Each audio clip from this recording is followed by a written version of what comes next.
The road to the New Deal did not begin only with campaign speeches and relief programs. It also ran through a veterans camp burning on the Anacostia Flats, with the Capitol visible behind the smoke. That is the uncomfortable contradiction at the center of the Bonus Army story.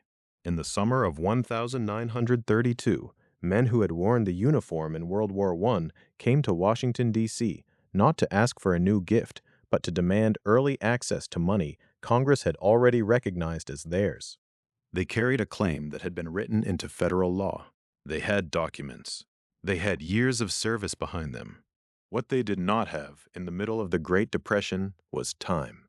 Before the tear gas, before the bayonets, before the cavalry, infantry, and tanks, there was a promise. Congress approved the World War Adjusted Compensation Act in 1924. It was also known as the Bonus Act, though that nickname can be misleading. To the veterans and to many of the officials who debated it, the benefit was not simply a bonus in the casual sense of extra money handed out after the fact. It was adjusted compensation. The language mattered. It suggested that wartime service had been compensated unevenly, that those who had served had given something measurable, and that the government was now acknowledging a debt. The law came several years after the end of World War I.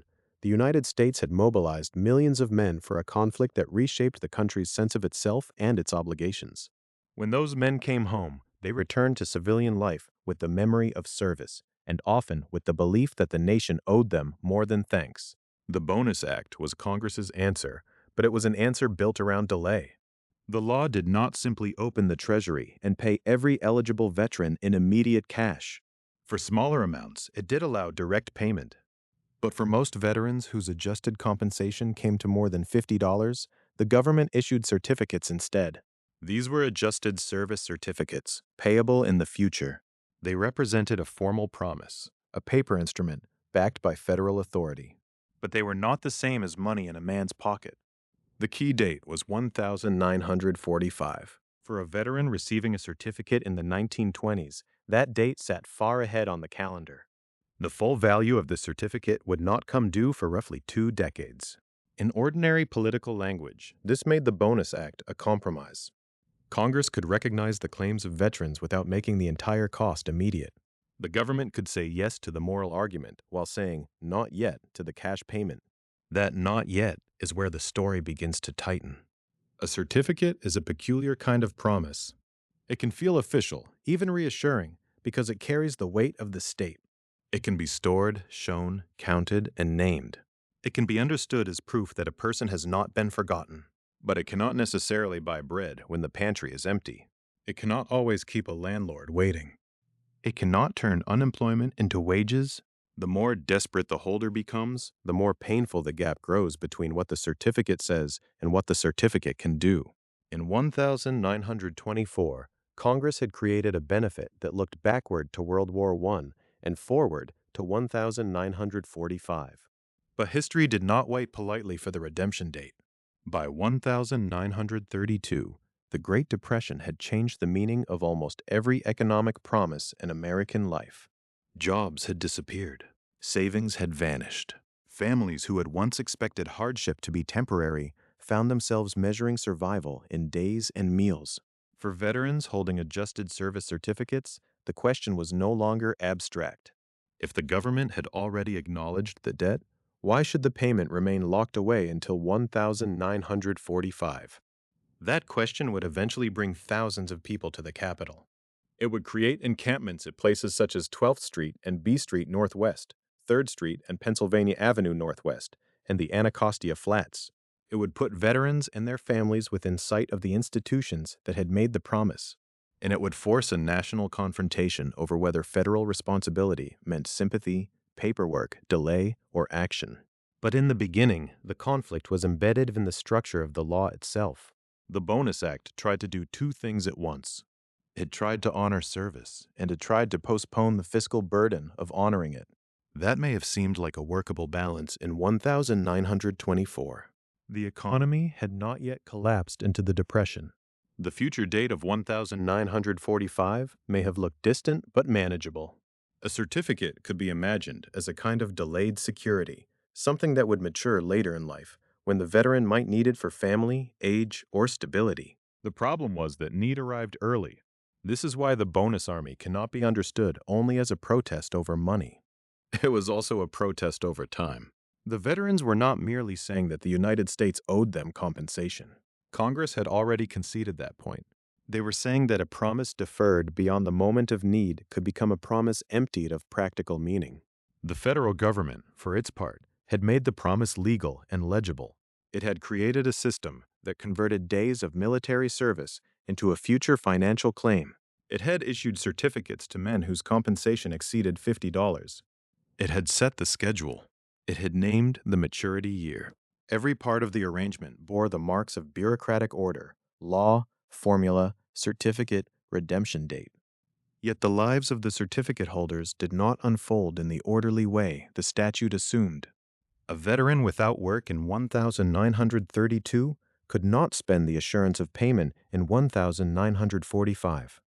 A family facing hunger could not live on the symbolism of adjusted compensation. The certificate proved that something was owed, but it also proved that the veteran could be made to wait. That is the central contradiction of the bonus army story. The men possessed evidence of a benefit, but during the Depression, they could not easily turn that evidence into survival money. The phrase bonus army would later become the common name for the movement, but the deeper issue was already present before the marchers organized, before Walter M. Waters and the Portland contingent became part of the story, before the camps gave the crisis its visible form. The issue was the distance between recognition and relief. Congress had recognized service. It had not provided immediate relief for most veterans whose claims were larger than $50. In quieter times, that difference might have remained technical. In a depression, it became explosive. The certificates carried a promise into the homes, pockets, and trunks of former soldiers. They made the debt personal. They also made the delay personal. Each document linked a veteran's past service to a future date chosen by the government. As unemployment and poverty deepened, that future date began to look less like prudent policy and more like a closed door. The bonus army would emerge from that pressure. It would grow from a legal entitlement that could not meet immediate need. And to understand why the demand for early payment gained such force, we have to look closely at the arithmetic Congress used to measure service, the daily rates, the distinction between service at home and overseas, and the line at $50 that separated immediate cash from a certificate payable years later. That line at $50 is where the promise becomes easier to see. Congress did not describe the veterans' benefit as relief.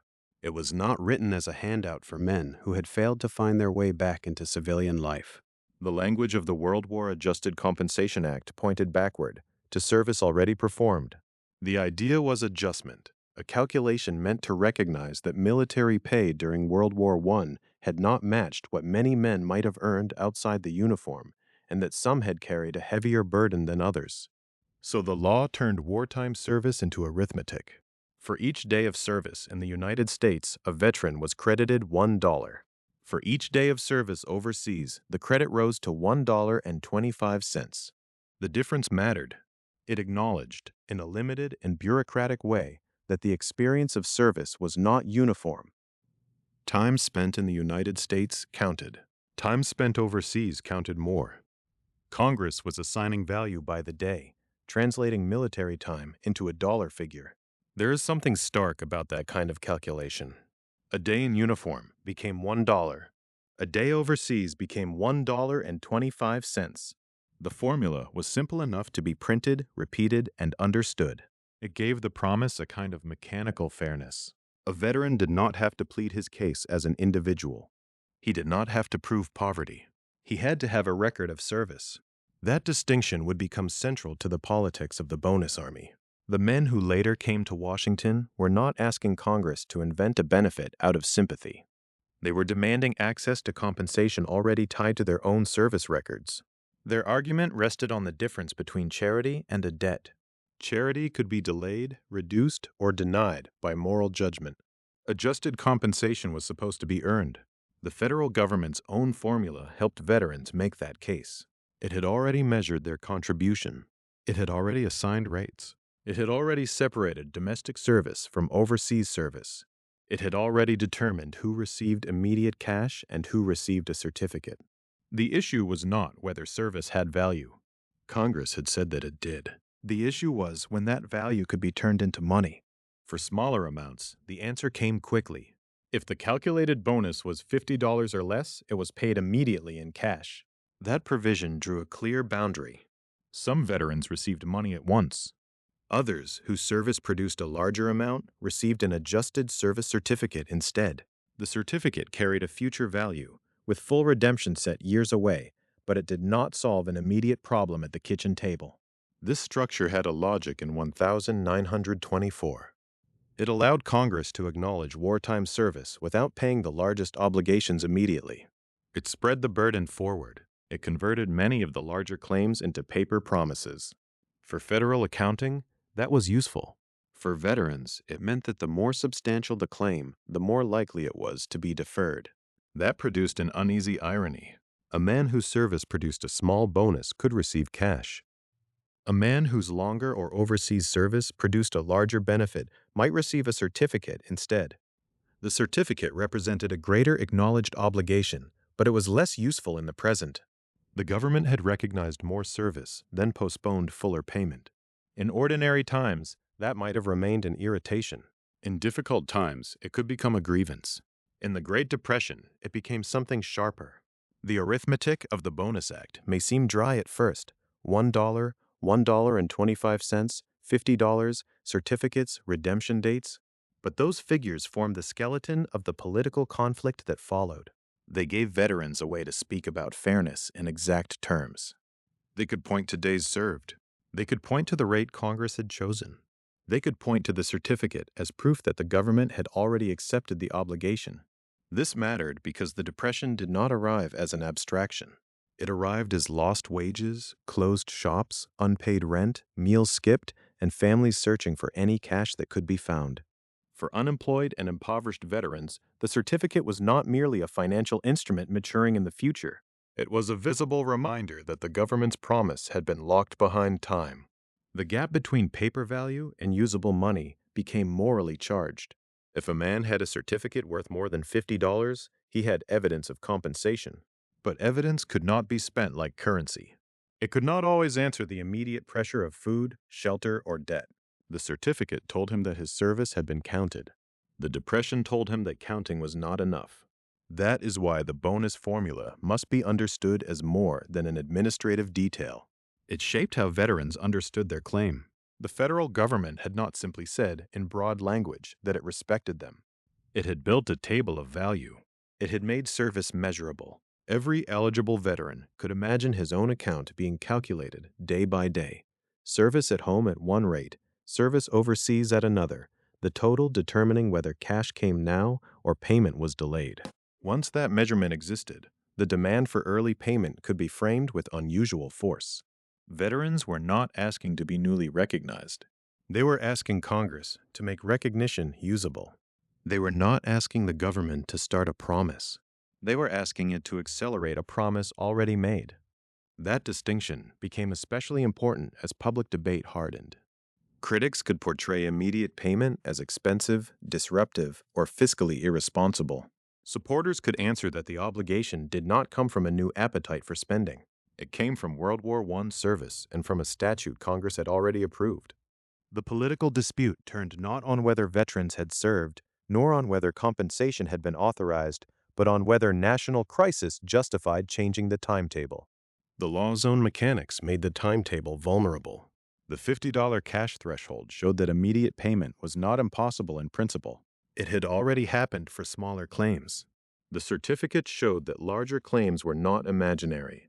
They were official. Between those two facts lay the explosive question. If the government could pay some adjusted compensation immediately, and if it had already admitted the rest was owed, why should destitute veterans wait until 1945? That question grew stronger as the Depression deepened. A redemption date far in the future might have made sense to legislators thinking about federal budgets in 1924. It looked different to a veteran without work in 1932. The same certificate could mean two different things depending on the year. In prosperity, it might look like a deferred asset. In hunger, it could look like an insult wrapped in legal language. This was the quiet power of the bonus army's demand before the marchers ever reached Washington. The protest was rooted in arithmetic, not spectacle. Long before there were camps on the Anacostia Flats, there were service records, rates per day, and certificates payable later. The movement's emotional force came from the collision between those records and the circumstances of the Depression. The veterans' position also carried a particular memory of World War I. The government had mobilized men in a national emergency. It had assigned them duties, moved them through camps and ports, sent many overseas, and then brought them home to a country that expected them to resume civilian life. The adjusted compensation formula was a later admission that service had economic consequences. It was a way of saying that time in uniform had cost something measurable. But once measured, that cost could not easily be made invisible again. The certificate preserved it. A man could keep the document in a drawer, a coat pocket, or a box with other records, but it did not disappear. It remained a statement that the nation had placed a value on his service and had chosen to pay later. By the early 1930s, that choice became increasingly difficult to defend to men facing immediate hardship. The issue was no longer only the fairness of the original formula. It was the fairness of delay under emergency conditions. The federal government had converted service into a future payment. The Depression converted the future into a luxury many veterans could not afford. So the bonus army began, in a sense, before the march. It began in the structure of the law itself, in the daily rates, in the $50 cutoff, in the certificates issued for larger amounts, and in the long wait built into the system. The protest that would eventually gather in Washington had its foundation in these calculations. Its anger came not from confusion, but from understanding the numbers too well. The arithmetic of service had given veterans a claim. The Depression would give that claim urgency. The arithmetic of service had given veterans a claim. The Depression would give that claim urgency. By 1932, the problem was no longer just that the adjusted service certificates were payable years in the future. The problem was that the future had become almost impossible to wait for. A certificate redeemable in 1945 might have seemed, in 1924, like a compromise between recognition and federal caution. It allowed Congress to say that service had value while postponing most of the cost. But in the depths of the Great Depression, postponement took on a different meaning. For veterans without steady work, without savings, and often without a reliable way to support their families, a paper promise could look less like compensation and more like money being withheld. That change in meaning is central to the Bonus Army story. The law had not suddenly disappeared. The entitlement was real. The veterans could point to the World War Adjusted Compensation Act and to the certificates issued under it. They could say, with legal and moral force, that the government had already acknowledged a debt. But the structure of the payment kept that acknowledgement at a distance. Full redemption was still scheduled for 1945. In 1932, that was not merely a date on a calendar. It was 13 years away. For a person in secure circumstances, 13 years can sound like a long investment horizon. For a person in economic crisis, it can sound like an answer from another world.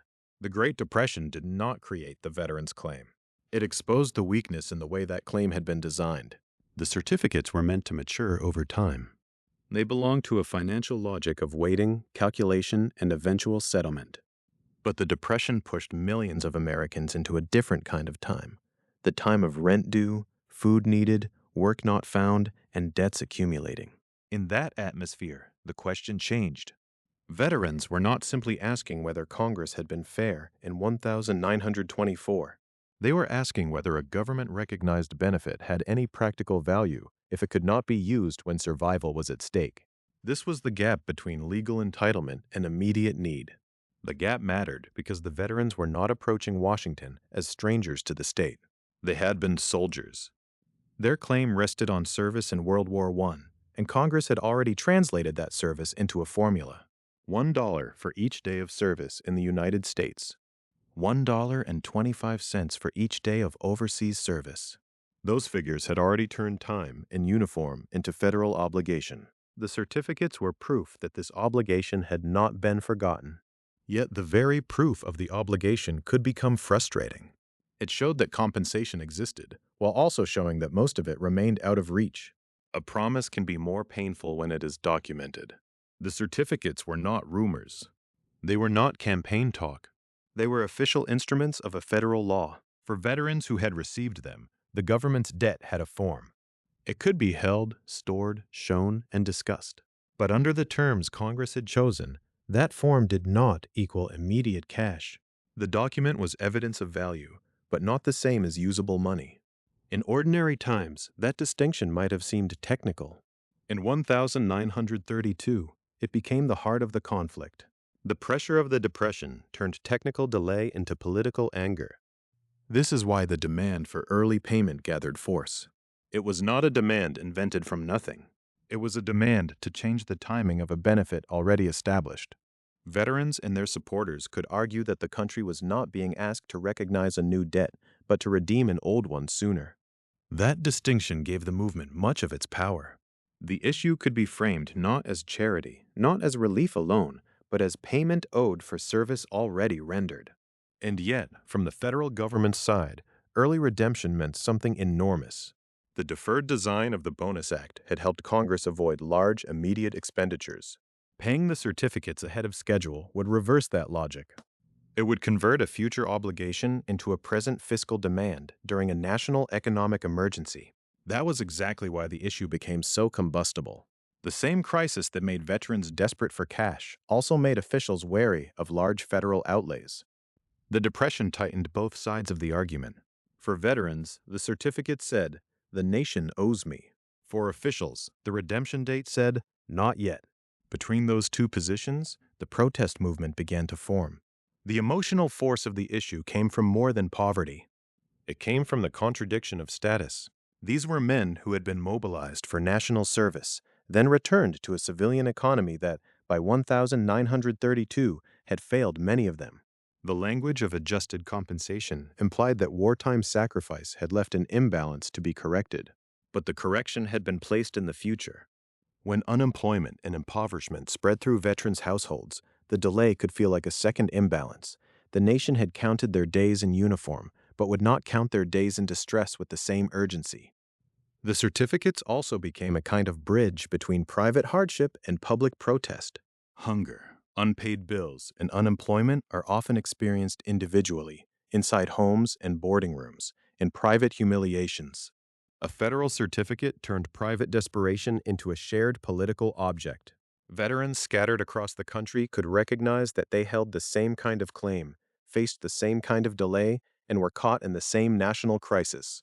The document made their situations comparable. It gave them a common language. That common language was important because protest does not begin only with suffering. It begins when suffering becomes connected to a demand. In 1932, the demand was direct: early redemption of the adjusted service certificates. The phrase may sound administrative, but the stakes were immediate. To redeem early meant to turn deferred compensation into usable cash. It meant collapsing the distance between 1932 and 1945. It meant insisting that the government's promise had to meet the emergency of the present. The Depression also changed how waiting itself was judged. In 1924, delay could be defended as a policy mechanism. In 1932, delay looked, to many veterans, like refusal by another name. The law still promised payment, but law can feel hollow when it answers hunger with a date 13 years away. The veterans' argument gained urgency because it lived inside that tension. They were not asking the government to invent their worth, but to make its own recognition meaningful before it was too late. That is why the Bonus Army cannot be understood simply as a crowd that appeared in Washington. Before there were camps near the Capitol, before there were shanties on the Anacostia Flats, before police lines and tear gas, there was this pressure building around the certificates themselves. The movement grew from a national mismatch between paper value and lived need. It emerged because a benefit designed for eventual maturity met a crisis that demanded immediacy. By the spring of 1932, the issue had become more than a veteran's complaint. It had become a visible test of federal responsibility in a collapsing economy. If the government had already acknowledged the debt, why could it not pay? If the veterans had already served, why should they wait? If the nation could calculate their days in uniform so precisely, Why could it not respond to their hardship with equal seriousness? These questions did not remain abstract for long. They traveled by word of mouth, by organizing, by the shared recognition that isolated veterans might have more power if they became visible together. The deferred certificate had created the grievance. The depression had supplied the urgency. What remained was a method. In Portland, Oregon, that method began to take shape.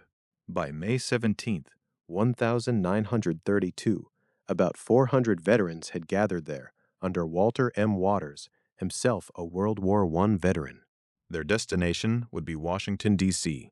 Their name for themselves would reach back to the language of military service, the Bonus Expeditionary Force. The demand that began in documents and dates was about to move onto the road. The demand that began in documents and dates was about to move onto the road. In Portland, Oregon, by May 17th, 1932, about 400 veterans had gathered under the leadership of Walter M. Waters. Waters was himself a World War I veteran, and that mattered. The movement that formed around him did not present itself as an outside appeal on behalf of veterans. It was organized by men who could speak from inside the experience of service, inside the promise of adjusted compensation, and inside the hardship of waiting for that promise during the Depression. Portland is often cited as the beginning point of the Bonus Army movement, not because every veteran who would later appear in Washington came from Oregon, and not because hardship was unique there. By that spring, the pressure was national. The unpaid certificates existed across the country. The Depression was being felt across the country. But in Portland, the idea took a form that could be followed: a group, a leader, a destination, and a plan to move. That plan was simple in outline and powerful in meaning. Veterans would go to Washington, D.C. They would not merely write letters to Congress. They would not rely only on local petitions, newspaper editorials, or speeches made on their behalf. They would make themselves present at the seat of federal power, while Congress considered whether the bonus certificates should be paid early. The march was a method of pressure, but it was also a form of evidence. Each man on the road could stand for a certificate not yet redeemed, a period of service already counted, and a household under strain. The common name that later settled over the movement was the Bonus Army. It is the name most often remembered, and it captures the scale and military association of the protest. But the marchers' own preferred name was more specific. They called themselves the Bonus Expeditionary Force, abbreviated BEF. The choice of that name was not accidental. It echoed the language of World War I, especially the American Expeditionary Forces, the name associated with the United States Army sent overseas during the war. By calling themselves the Bonus Expeditionary Force, the marchers placed their protest inside the vocabulary of military service. They were not simply a crowd of unemployed men. They were, in their own framing, veterans on a mission connected to the war they had already fought and the compensation they believed they had earned. The word bonus identified the issue. The word expeditionary suggested movement, discipline, and purpose. The word force gave the gathering a collective identity without needing to claim that it was an army in rebellion. The distinction mattered. Bonus Army would become the durable public label, but Bonus Expeditionary Force expressed how many of the marchers wanted to be understood, not as a mob, not as an invading body, but as organized veterans carrying a wartime claim into the political center of the nation. There was symbolism in the name, but there was also strategy. A single veteran with an adjusted service certificate could be ignored. Hundreds of veterans moving together were harder to overlook. Thousands, if they could be gathered, would be harder still. The federal government had issued certificates that delayed payment into the future. The marchers' answer was to collapse distance and delay. If the money was in Washington's hands, or at least in Washington's power, then Washington was where they would go. That was the core transformation taking place in Portland. The issue moved from individual need to collective action. The veterans were not changing the legal basis of their demand. They were still asking for early payment of compensation rooted in wartime service. But they were changing the setting in which that demand would be heard. Instead of remaining scattered across cities and towns, they would concentrate themselves near the institutions that had created the certificates and could alter their redemption. This was one reason the movement carried such force. It brought together two kinds of legitimacy. The first came from past service. The bonus certificates were tied to days in uniform, and the veterans knew the federal government had already recognized those days as worthy of adjustment. The second came from present suffering. By 1932, the Depression had made the wait until 1945 feel less like an administrative timetable and more like a refusal to confront emergency. The march joined those two claims, what had been earned then and what was needed now. Walter M. Waters became associated with this effort because he helped turn frustration into organization. Under his leadership, the Portland contingent became more than a local gathering. It became a point of departure. The exact power of the moment lay in its visibility. Men who might otherwise have disappeared into unemployment lines or improvised shelters now placed themselves on a route toward the capital. The road itself became part of the protest. The movement's language also helped maintain its connection to service. BEF sounded orderly. It suggested a body of men with a mission and a destination. That was important because public sympathy could be fragile. A mass of poor men traveling across the country could be described by opponents as disorderly or threatening. But veterans organized under a name, drawn from their own wartime experience, could claim a different public identity. They could say, in effect, that they were proceeding with purpose, not wandering without one. The name also made the protest harder to separate from the government's own wartime memory. During the war, service had been celebrated as sacrifice for the nation. After the war, the adjusted compensation system had acknowledged that sacrifice in calculated form. Now, during the Depression, the men who carried that history were asking the government to treat the certificates as something more urgent than paper held for a later date. Their march asked whether the nation's obligation to veterans ended with the promise, or whether it extended to the timing of relief when survival was at stake. Portland, then, was not just a starting place on a map. It was the point at which a deferred benefit became a moving public demonstration. The veterans were not yet in Washington. Congress had not yet faced them in the streets around the Capitol. The large encampments had not yet taken shape. But the essential tactic had been chosen. The marchers would put their bodies where their claim was being decided. That tactic depended on a belief that presence could change politics. In a representative system, citizens are often expected to send their demands through channels: ballots, letters, delegations, hearings. The Bonus Expeditionary Force did not abandon those channels, but it added something more direct. It made waiting visible. It made unemployment visible. It made the long redemption date visible in the form of men traveling toward the city that had set it. The march also carried an implicit challenge to the distance between federal policy and ordinary life. The World War Adjusted Compensation Act had been written in institutional language: formulas, certificates, eligibility, maturity dates. The Depression had translated that language into hunger, rent, debt, and insecurity. By moving toward Washington, the veterans forced those two worlds closer together. Lawmakers could debate costs and budgets, but the men affected by those decisions intended to be nearby while the debate unfolded. This was why the road from Portland mattered, even before the numbers in Washington grew. The early gathering showed that the demand for payment could be organized beyond local complaint. It showed that veterans could act collectively under a shared name. And it showed that the politics of the bonus would not remain confined to committee rooms or newspaper columns. It would be carried into public space. By the end of May, the movement that had taken shape in Portland was becoming a national spectacle in motion. Its strength did not come from wealth, official sponsorship, or access to power. It came from recognition. Veterans recognizing one another's claim, recognizing the same delay, and recognizing that visibility might accomplish what private hardship could not. The Bonus Expeditionary Force was still forming, still traveling, still gathering meaning as it moved eastward. But its message was already clear. The men were not asking the country to remember a war in abstract terms.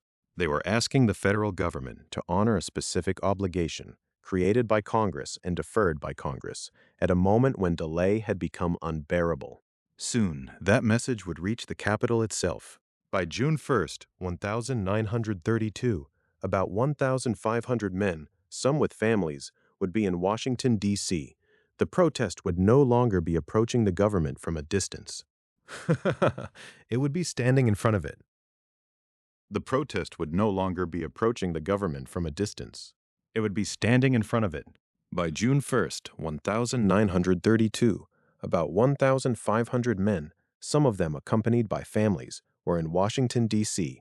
The number was still far below the larger estimates that would be attached to the Bonus Expeditionary Force later that summer. But the meaning of the arrival did not depend only on scale. It depended on location. The veterans had come to the capital because the decision they wanted was not symbolic. It belonged to Congress. The adjusted service certificates had been created by federal law. Their redemption date had been set by federal law. Any early payment would have to move through the machinery of the federal government. For years, that machinery had held the veteran's claim at a distance, converting service into certificates and certificates into a future date.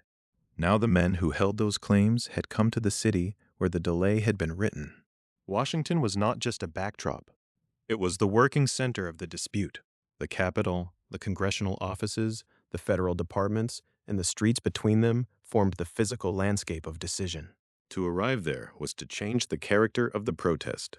A demand that might have been filed in petitions, letters, resolutions, or newspaper statements became a human presence in the political center of the country. This was the central fact of the Bonus Expeditionary Force's arrival. The marchers were not asking from afar. They were occupying attention. The word occupying should be understood carefully here. At this stage, the movement was still forming in Washington. Men arrived in groups, carrying the identity of veterans and the pressure of unemployment into a city accustomed to formal channels. They did not arrive as lobbyists with private appointments or as delegates to a convention. They arrived as former soldiers whose claim had been deferred and whose need had become immediate. Their bodies, their families, their lack of money, and their persistence were the message. That message placed Congress in a different position. Lawmakers were no longer debating only a financial question measured in federal cost. They were debating while the affected men gathered nearby. The certificates were no longer merely documents in the language of public finance. They were held by people who could be seen, interviewed, counted, and watched. The Depression had already exposed the weakness of private survival. The arrival in Washington exposed the weakness of distant policymaking. For the veterans, the Capitol offered both hope and risk. Hope, because Congress had the power to act. Risk, because the closer they came to federal authority, the harder it became to separate their demand from questions of public order. A group of unemployed men traveling across the country might be described as a march. A group of unemployed men settling into Washington while Congress considered legislation became something more difficult for officials to ignore and more difficult for officials to manage. Their chosen name, the Bonus Expeditionary Force, carried that tension with it. It recalled military organization without being the military. It borrowed the language of expedition, movement, and collective purpose. It suggested discipline and service, but it also placed a body of veterans in the Capitol under a name that sounded active, not passive. They were not simply recipients waiting for administrative processing. They were a force in the old civic sense, a concentrated presence pressing on the institutions that had promised compensation and postponed payment. By June 1st, the force was large enough to be visible, but still small enough for officials to hope it might be temporary. That uncertainty mattered. At the beginning of June, no one could know exactly how long the marchers would remain, how many more would come, or how the city would absorb them. Washington had seen demonstrations before, but the Bonus Expeditionary Force brought together several pressures at once: military service, economic desperation, congressional responsibility, and the moral weight of a promise already written into law. The presence of families sharpened the meaning. The demand for early payment was not only a veteran's claim in the narrow sense. It touched households. When some men arrived with families, the protest carried the evidence of dependence and domestic strain into the Capitol. The certificate redeemable in 1945 was not simply too far away for an individual veteran looking for work. It was too far away for a family trying to live through 1932. That is why the arrival should not be treated as just another milestone in the movement's travel eastward. It was a change in political form. The veterans had converted distance into proximity. They had taken a promise that existed in federal records and surrounded the federal government with the people named by that promise. In an archive report, the numbers can seem spare. By June 1st, about 1,500 men, some with families, in Washington, D.C., but those words describe a profound shift. In Washington meant near the legislative process. In Washington meant visible to reporters and officials. In Washington meant that the question of the bonus could no longer be treated only as a matter of future payment schedules. The future had arrived early, not as money, but as people. This was especially important because Congress was not being asked to invent a new relationship to the veterans from nothing. The relationship already existed. The World War Adjusted Compensation Act had recognized that wartime service carried a financial claim. The dispute in 1932 was over timing, not the original legitimacy of service. The veterans were saying that the government had already acknowledged the debt. They were asking that acknowledgement to become useful while usefulness still mattered. Presence gave that argument force. A certificate could be ignored in a drawer. A letter could be postponed. A committee hearing could be scheduled and rescheduled. But men gathered in the Capitol required decisions about food, shelter, policing, public space, and political response. Their arrival forced the federal promise into the daily life of Washington. The city itself became part of the story. Streets and open spaces that normally served the routines of government began to take on a new function. They became places where poverty and policy met directly. The Bonus Expeditionary Force made the Capitol into an arena where the consequences of delay could be witnessed. The veterans had come because their certificates pointed to a future date. Once they arrived, they made the present impossible to overlook. This did not mean Congress would yield. Visibility is not the same as power. The Bonus Expeditionary Force could compel attention, but it could not by itself pass a bill. That contradiction would define the weeks ahead. The veterans were close to the institutions that mattered, yet still outside the doors where binding decisions were made. They were near the center of authority, but not in control of it. Still, their arrival changed the emotional and political pressure surrounding the bonus question. Debate now occurred under observation from the very people whose lives would be shaped by the outcome. The Capitol was no longer just the place where policy was made. It was the place where the human cost of that policy had gathered. In the early days of June, the Bonus Expeditionary Force was becoming a settled fact in Washington. What began as movement along roads and rail lines was turning into occupation of space. The men and families who came needed places to sleep, places to gather, places to wait, and places to make themselves seen. Their presence had opened a new stage of the protest. The next question was where, in the capital of the United States, that presence would take physical form. The next question was where, in the capital of the United States, that presence would take physical form. For the Bonus Expeditionary Force, Washington was not a single symbolic destination. It was a working city, with streets, bridges, public buildings, police boundaries, empty lots, and open ground. To remain there, the marchers had to turn geography into strategy. They had to find places where they could sleep, organize, wait for Congress, and still be visible enough that their demand could not be treated as a distant petition. The bonus army camps were not all in one place. They formed a scattered map across the Capitol, each site carrying a different meaning. Some were close to the center of federal power. Some were located where the city offered space but little comfort. Together, they made the protest both practical and political. A camp was shelter, but it was also a message. It said that men who had served in World War I were now living in improvised settlements while the government debated whether the certificates they held could be turned into immediate relief. Among the major sites were 12th Street and B Street Northwest, 3rd Street and Pennsylvania Avenue Northwest, and the Anacostia Flats. These locations mattered because they placed the Bonus Expeditionary Force into the everyday landscape of the Capitol. The protest was not hidden on the edge of national life. It was embedded in Washington's streets, near the institutions whose decisions had shaped the veterans' predicament. B Street Northwest is especially important to translate for the modern eye. That street is now Constitution Avenue. To say that marchers gathered around 12th Street and B Street Northwest is to place them along a corridor that later generations would know as part of the monumental core of Washington. The name has changed, but the geography still connects the story to the present city. What is now a familiar route through the Capitol was, in 1932, part of the ground on which destitute veterans made themselves visible. This kind of mapping changes how the bonus army is understood. It was not only a mass of people arriving in Washington, it was a pattern of occupation. The men and families of the Bonus Expeditionary Force appeared in places that could be seen, counted, reported, and policed. Their locations turned the city itself into an archive. Streets and open spaces became evidence of the Depression's reach.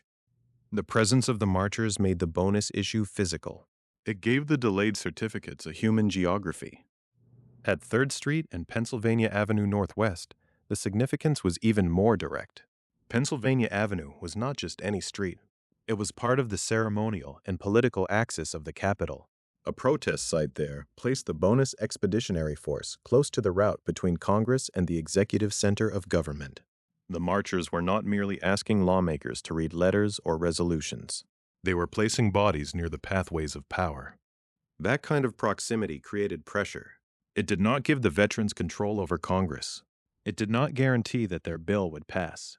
But it changed the atmosphere in which debate occurred. Legislators, police officials, journalists, and residents could see that the bonus question was no longer contained in committee rooms or veterans' files.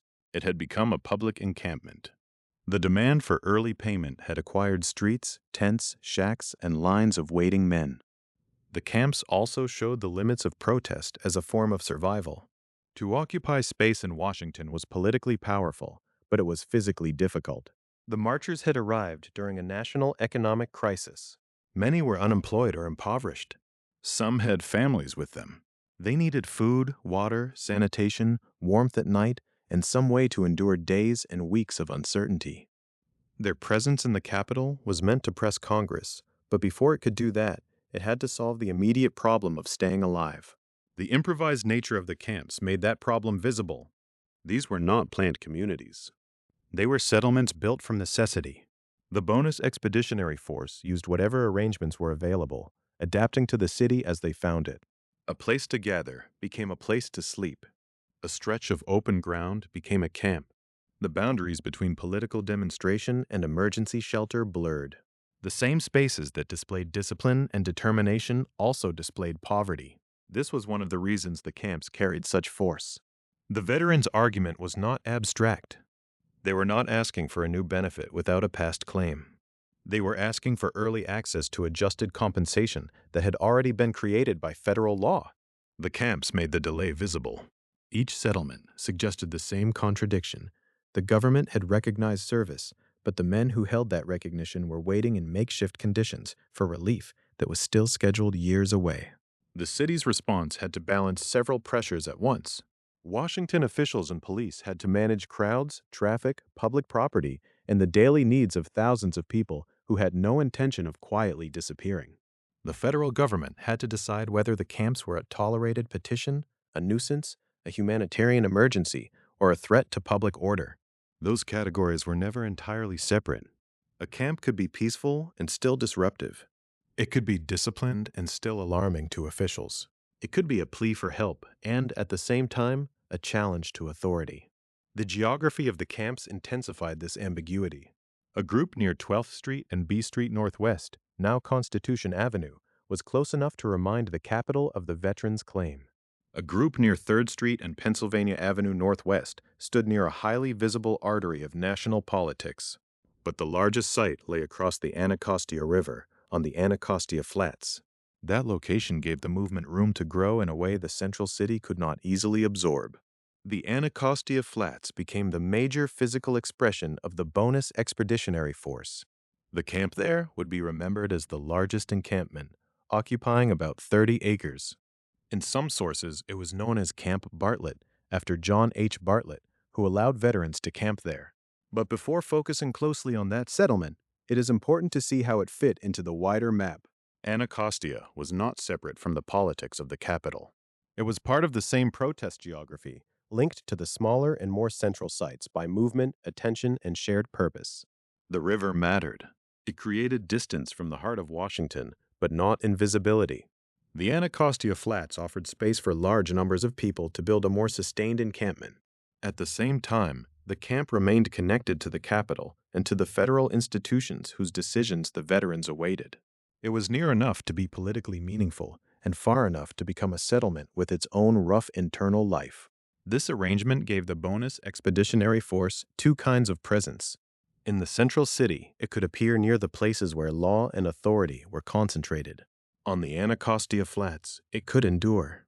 The smaller sites made the protest visible at close range. The largest camp made it durable.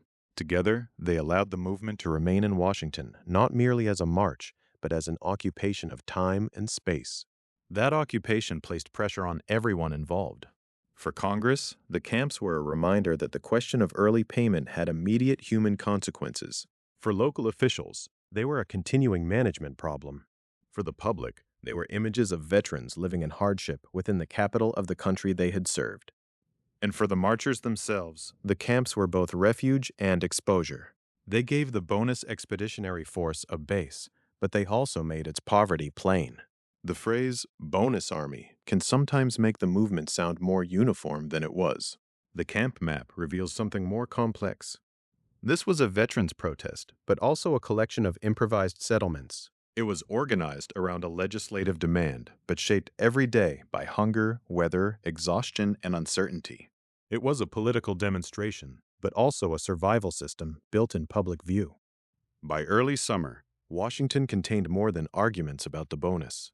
It contained the living evidence of those arguments. 12th Street and B Street Northwest, 3rd Street and Pennsylvania Avenue Northwest, and the Anacostia Flats formed a network of pressure points.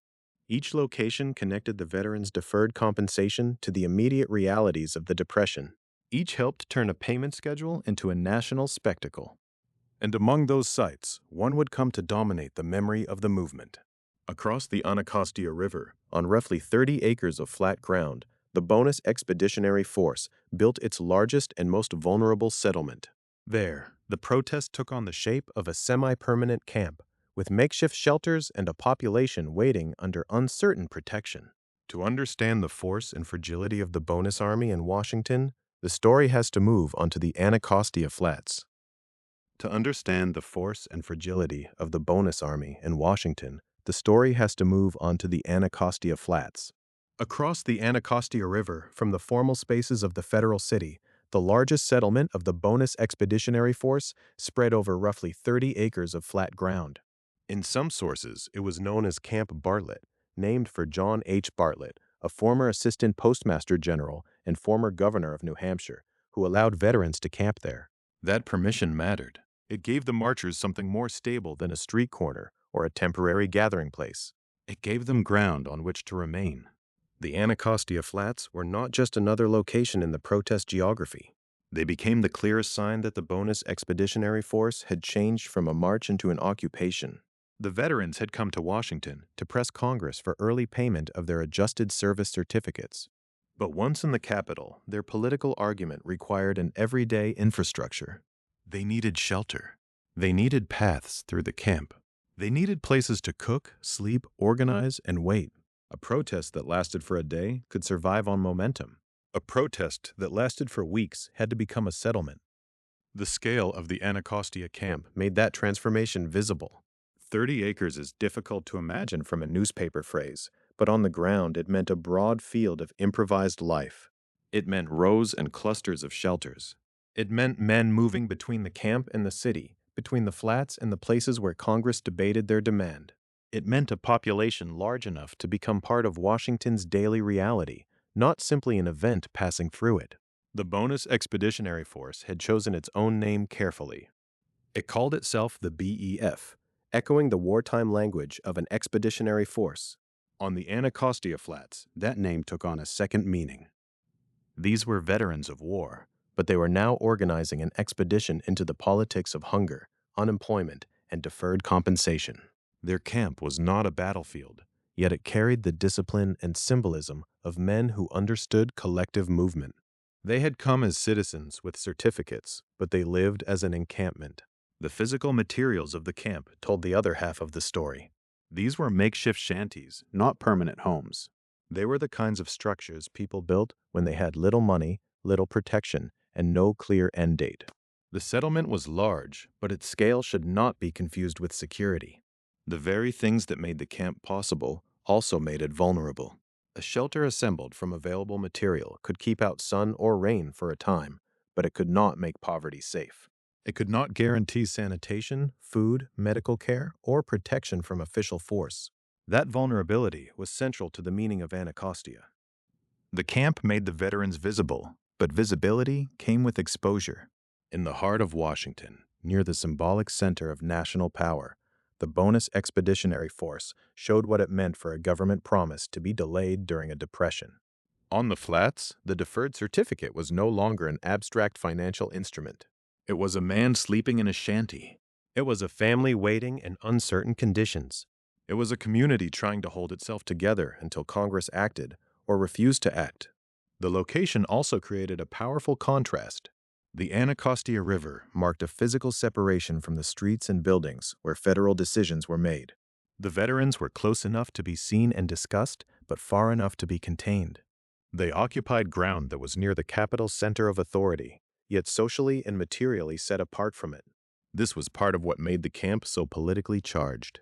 It was outside the polished image of official Washington, but it was not outside Washington's responsibility. Photographic records help explain why the Anacostia camp stayed in public memory. The Library of Congress preserves a Harris and Ewing image of a bonus army camp in Anacostia. The National Archives preserves an aerial photograph dated June 27, 1932, identifying Bonus Army, Camp Marks, Washington, D.C., on the Anacostia Flats. Seen from above, the camp was not a rumor or a scattered crowd. It was a built environment. The aerial view confirmed what people on the ground already knew. The Bonus Expeditionary Force had become a semi-permanent presence. The exact naming of sites on the flats could vary across records, but the importance of the place did not. Whether described through the name Camp Bartlett in connection with John H. Bartlett's permission, or documented in archival records tied to Camp Marks, the Anacostia Flats stood for the same central fact. The largest encampment of the Bonus Army was now a physical community, occupying land, requiring management, and forcing officials to confront the human consequences of federal delay. Life in such a camp was also a form of political communication. The veterans did not need to speak at every hour for the camp to make its argument. The shanties made it. The crowded ground made it. The distance from home made it. Every day the camp remained in place, it repeated the same message. The government had promised adjusted compensation for wartime service, and the Depression had made waiting impossible for many of those who held the certificates. The presence of families sharpened that message. Earlier arrivals in Washington included men, some accompanied by families, and by summer accounts of the wider Bonus Expeditionary Force varied widely, from about 20,000 people to as many as 65,000 people, including families, according to the Library of Congress. Those estimates belong to the broader movement, not simply to one camp, but they help explain why the Anacostia settlement could not be treated as a gathering of isolated petitioners. The protest had become a social emergency.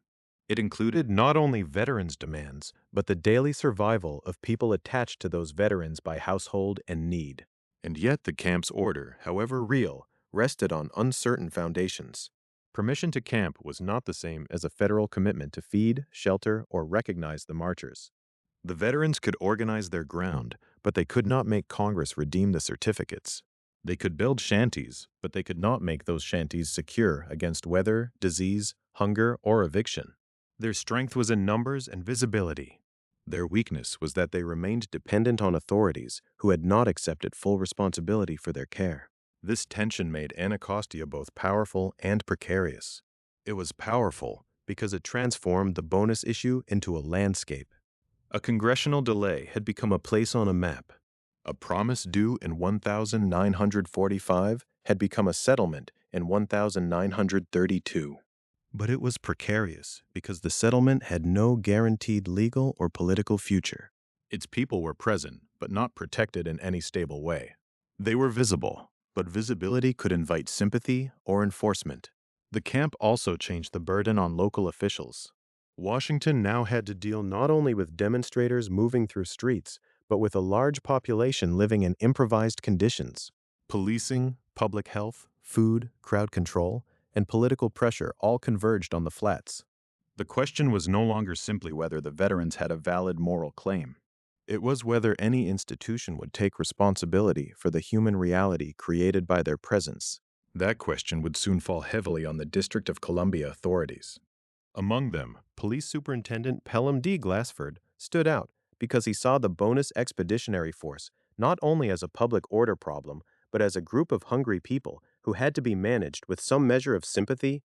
The Anacostia Flats made that sympathy harder to avoid and harder to act upon. A camp of shanties could not be answered by rhetoric alone. It required food, money, and authority. And those were exactly the things Washington's officials would struggle to obtain. A camp of shanties could not be answered by rhetoric alone. It required food, money, and authority. And those were exactly the things Washington's officials would struggle to obtain. For the District of Columbia, the Bonus Expeditionary Force was not an abstraction. It was not only a question of legislation, not only a debate over certificates payable years in the future, not only a pressure campaign aimed at Congress.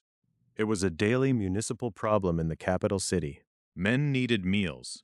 Families needed somewhere to sleep. Crowds had to be directed through streets already crowded with government business. Camps had to be watched, tolerated, moved, or supplied. The presence of the veterans turned national policy into local administration. At the center of that local administration stood Pelham D. Glassford, Superintendent of the District of Columbia Police. Glassford was not simply a background official in the story. He became one of the figures through whom the contradiction of the Bonus Army crisis can be seen most clearly. He was responsible for order, but he also recognized distress. He had to manage the marchers as a police matter, while understanding that hunger, unemployment, and disappointment were driving the protest. In accounts of the crisis, he stands out as comparatively sympathetic to the men who had come to Washington. That sympathy mattered because the official response to the Bonus Expeditionary Force was not uniform. To some observers, the camps were an embarrassment, a nuisance, or a threat to public order. To others, the marchers were veterans with a claim rooted in military service and sharpened by the Depression. Glassford's position placed him between those interpretations. He could see the crowds, the camps, and the strain on the city, but he could also see the human beings inside the crowd. This was the difficult middle ground of the crisis. The district authorities did not control the bonus certificates. They could not make Congress pay them. They could not change the redemption schedule set by federal law. Yet they were the ones facing the immediate consequences of federal delay. The veterans had come to the Capitol to force attention from national lawmakers, but their bodies occupied streets, lots, and river flats inside a city that had to keep functioning from day to day. Local officials had to cope with the results of a national refusal that they did not have the power to reverse. Glassford's most revealing action was not a speech or a show of force. It was a request. He asked Congress for $75,000 to feed the marchers. The amount itself is important because it shows the practical scale of the problem.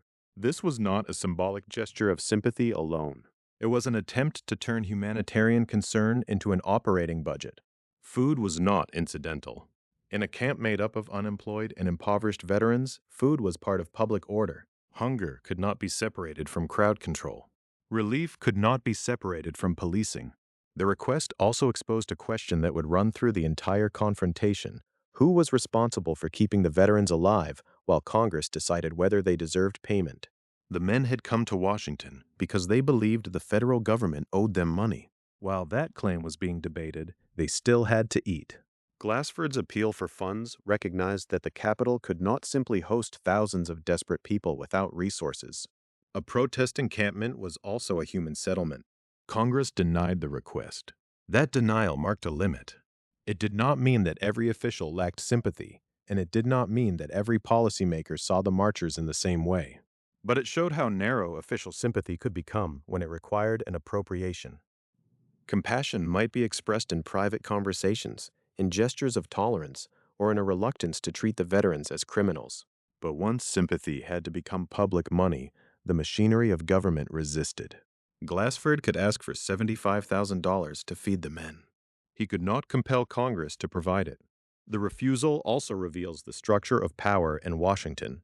The District of Columbia was the stage of the protest, but Congress held decisive authority. The police superintendent could manage the streets, but he could not solve the economic claim that had brought the veterans there. The marchers were physically present under local eyes, but their demand was directed toward federal power. That separation made the crisis more unstable. The The people closest to the suffering were not necessarily the people able to answer it. In this sense, Glassford's role helps explain why the Bonus Army became more than a veterans' protest. It became a test of governmental responsibility during the Depression. The federal government had already acknowledged the service of these men through the adjusted compensation system. It had given them certificates that documented a benefit. But when the Depression made those certificates inadequate to immediate survival, the government treated the problem as something to be deferred, debated, or contained. The veterans experienced that delay as hunger. Local authorities experienced it as a camp. Congress experienced it as a fiscal and political question. Glassford stood where those experiences met. His comparative sympathy did not remove the tension built into his office. A police superintendent could not simply become an advocate for the marchers. He still had to think about traffic, property, public buildings, and the possibility of disorder. He still represented authority in a city where the veterans were trying to apply pressure. But his appeal for feeding funds suggests that he understood something essential. Repression was not the only possible response to mass need. The city could try to reduce the pressure by meeting the most basic requirements of life. The denial of his request narrowed those possibilities. Without federal funding for food, local management had fewer tools. The camps remained visible. The men remained hungry or dependent on improvised supplies. The political demand remained unresolved. The police were left to manage a condition that neither police discipline nor local sympathy could cure. This was the limit of Glassford's position. He could be more humane than others. He could see the Bonus Expeditionary Force as a body of veterans rather than merely as an obstruction. He could recognize that a camp on the Anacostia Flats was a settlement of vulnerable people, not just an encampment to be counted and watched. But sympathy without resources could only go so far. It could soften encounters. It could delay harsher measures. It could make the authorities more careful in tone and method. It could not provide the cash bonus. It could not feed everyone indefinitely. It could not reconcile the promises of the Bonus Act with the emergency of 1932. That gap between human recognition and institutional refusal is one of the quiet forces moving this story forward. The veterans had not come to Washington asking the police superintendent to solve their problem. They had come to pressure Congress. Yet before Congress acted, local authority had to absorb the shock of their arrival. Glassford's request for $75,000 made the problem plain. If the government would not pay the bonus, would it at least feed the men waiting for a decision? The answer, at that moment, was no, and so the burden shifted back toward the legislative fight. The camps could be managed, but not resolved. The marchers could be watched, but not satisfied. Their presence could be tolerated, but not made safe by sympathy alone. On Capitol Hill, the demand for immediate payment took a more formal shape through Representative Wright Patman of Texas, himself a World War I veteran. As Glassford tried to manage the human consequences in the streets and camps, Patman pressed the issue inside Congress, where the question of relief would become a bill, a debate, and soon a dramatic test of political will. The camps could be managed, but not resolved. Their kitchens, shelters, and police lines were all temporary answers to a question that belonged inside the Capitol. If the Bonus Expeditionary Force had made the veterans' demand visible in the streets, Representative Wright Patman of Texas gave that demand its legislative form. Patman was not merely speaking about veterans from a distance. He was himself a World War I veteran, and that mattered in the atmosphere of the debate. The question before Congress was not only whether the federal government could afford immediate payment, it was also whether men who had served in wartime could be told, in the middle of the Great Depression, that their compensation remained locked behind a future date. The certificates existed. The promise existed. The men were outside, waiting. Patman's proposal was the direct answer to that waiting. National Park Service material describes it as a $2.4 billion immediate payment bill. The size of that figure was part of the controversy. To supporters, it represented overdue compensation, converted at last into usable money. To opponents, it represented a vast federal expenditure at a moment when the Depression had already strained public finances and political confidence. The same number could be read in two ways: as relief owed to veterans or as a dangerous expansion of federal obligation. That was the pressure inside the House of Representatives in June of 1932. Outside, men of the Bonus Expeditionary Force occupied sites across Washington, including the largest settlement on the Anacostia Flats. Inside, lawmakers argued over whether those men would leave with cash, with another promise, or with nothing more than the knowledge that their demand had been heard and rejected. The camps gave the debate a physical audience. Congress was not considering an abstract veterans issue in a quiet legislative season. It was debating while the claimants stood nearby, organized, hungry, and visible. Patman's bill carried the logic of the movement into formal language. The marchers wanted immediate payment of the bonus certificates that had been deferred under earlier law. They had not come to Washington to ask for a new kind of charity. They came to demand access to compensation rooted in wartime service. Patman's sponsorship helped frame the issue that way. The government had already recognized a debt, but the existing schedule made that recognition almost useless to veterans facing immediate hardship. The Depression had turned a paper promise into a practical crisis. The debate also revealed a deeper conflict over what federal responsibility meant before the New Deal. If Congress paid the bonus early, it would be using national power to put money directly into the hands of millions of former service members. That idea did not yet sit easily within the political habits of the time. Relief, especially at the federal level, remained contested. Even feeding the marchers had proved too much for Congress when Pelham Glassford asked for $75,000. Patman's proposal went far beyond emergency food. It asked the federal government to convert deferred compensation into immediate purchasing power on a national scale. For the veterans, that distinction may have sounded remote. In the camps, the argument was not theoretical. The question was whether a certificate could become rent, food, shoes, medicine, or a ticket home. A man did not need a lecture on public finance to understand the value of money he could actually spend. The Bonus Expeditionary Force had traveled to Washington because the ordinary channels of petition did not feel strong enough. Patman's bill gave them a point of focus, a measure that could pass or fail, a vote that could be counted, a decision that could not be hidden behind vague sympathy. The House debate became one of the dramatic legislative moments of the crisis. On June 15, 1932, as the House considered the bonus issue, Congressman Edward Eslick of Tennessee suffered a fatal heart attack during debate. The event shocked the chamber. In the record of the Bonus Army, it stands as a reminder that the pressure surrounding the bill was not confined to the camps. The political atmosphere inside Congress was strained, emotional, and watched closely by a nation in distress. Eslick's death did not make the question go away. If anything, it underscored the intensity of the moment. The chamber was debating a demand carried into the Capitol by veterans and families who had already made themselves impossible to ignore. The Bonus Expeditionary Force had turned delay into a public test. Patman's bill forced members of the House to take a position. They could endorse immediate payment, or they could resist it. But the presence of the camps meant that either choice would have consequences beyond the roll call. The National Park Service description of the Patman measure as a $2.4 billion bill helps explain why it drew such attention. The veterans' claim was personal, but the bill was enormous. It would not have been a small adjustment or a symbolic gesture. It would have transformed the deferred structure of the bonus system into an immediate national payment. That scale made the proposal both powerful and vulnerable. Supporters could argue that the size of the bill matched the size of the government's obligation. Opponents could argue that the same size made it reckless. Patman stood at the center of that conflict. As a Texan, a member of Congress, and a World War I veteran, he connected the institutional world of Capitol Hill to the service history invoked by the marchers. His bill did not originate in the camps, but it gave the camps a legislative instrument.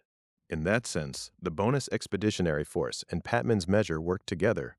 The men in Washington supplied the visible urgency. The bill supplied the procedural path. There was a kind of tension in that arrangement. The marchers had come because they distrusted delay. Yet the only way to win the payment through Congress was to enter the slow machinery of hearings, debates, amendments, and votes. The Bonus Army's presence pressed against that machinery from outside. Patman's bill moved within it. The fate of the movement now depended on whether those two forms of pressure could meet in time. The debate also sharpened the meaning of representation. The veterans were not a foreign delegation. They were citizens, former soldiers, and constituents. Their camps lay within sight of federal power, but their claims reached back into towns and states across the country. When members of the House spoke on the bonus, they were speaking not only to one encampment in Washington, but to a national population of veterans whose certificates were still waiting for redemption. The Bonus Expeditionary Force had concentrated that population into a visible body, but it had not invented the grievance. By mid-June, the issue had become impossible to separate from the broader crisis of the Depression. Congress could not debate immediate payment as if the country were stable and prosperous. Unemployment and poverty gave the bonus question its urgency. At the same time, the Depression made the price of the bill more alarming to its critics. Every argument for payment was strengthened by need.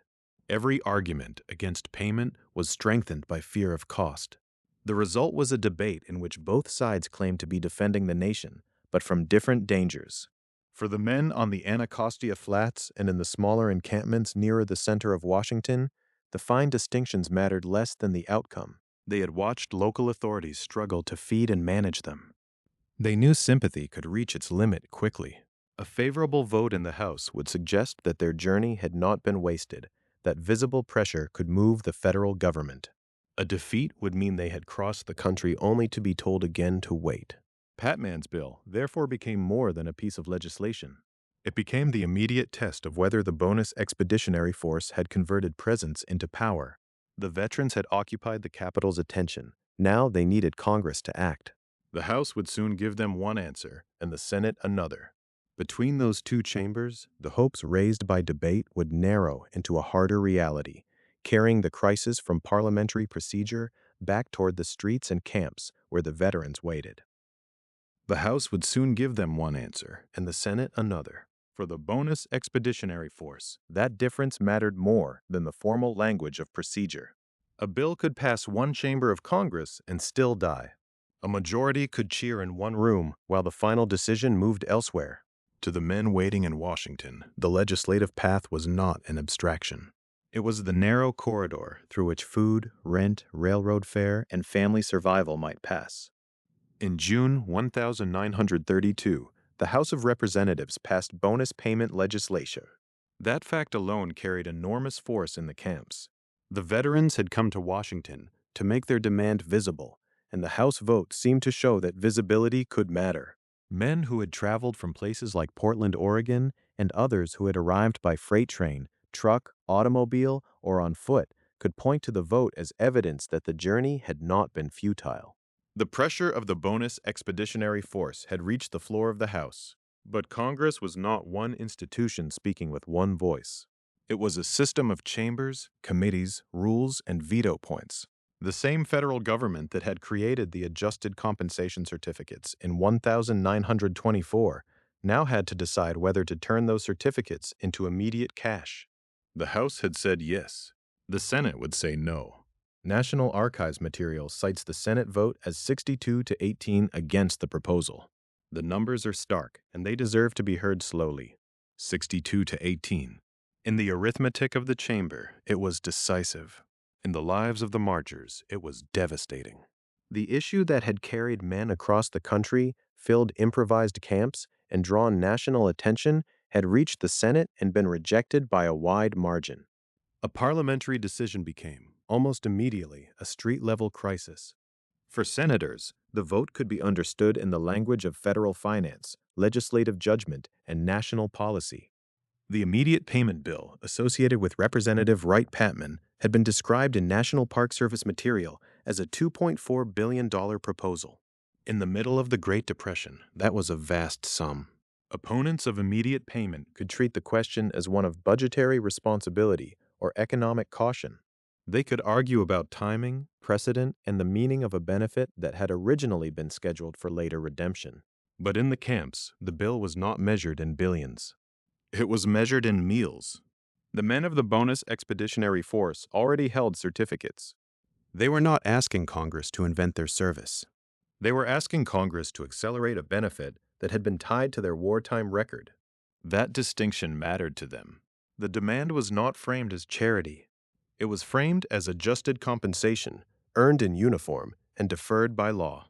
The Depression had changed the practical meaning of that deferral. A certificate payable years in the future could not buy bread in the present. It could not keep a family sheltered. It could not make unemployment disappear. The House vote had briefly narrowed the distance between entitlement and survival. The Senate vote widened it again. The news moved from Capitol Hill into the encampments where the Bonus Expeditionary Force had built its temporary world. There were men at sites near 12th Street and B Street Northwest, the street now known as Constitution Avenue. There were men near 3rd Street and Pennsylvania Avenue Northwest, close to the ceremonial and political center of the capital. And there were thousands connected to the largest settlement on the Anacostia Flats, the wide, exposed ground across the river where shanties and tents had become a visible sign of Depression hardship. These places were not merely backdrops. They shaped how the defeat was felt. In a normal petition campaign, a failed bill might send citizens home. But many of these petitioners had no easy home to return to, no money for transportation, and no guarantee of work waiting anywhere else. Their protest had become bound up with their living conditions. They were not simply visiting Washington. They were surviving there. That is why the Senate rejection changed the atmosphere of the entire crisis.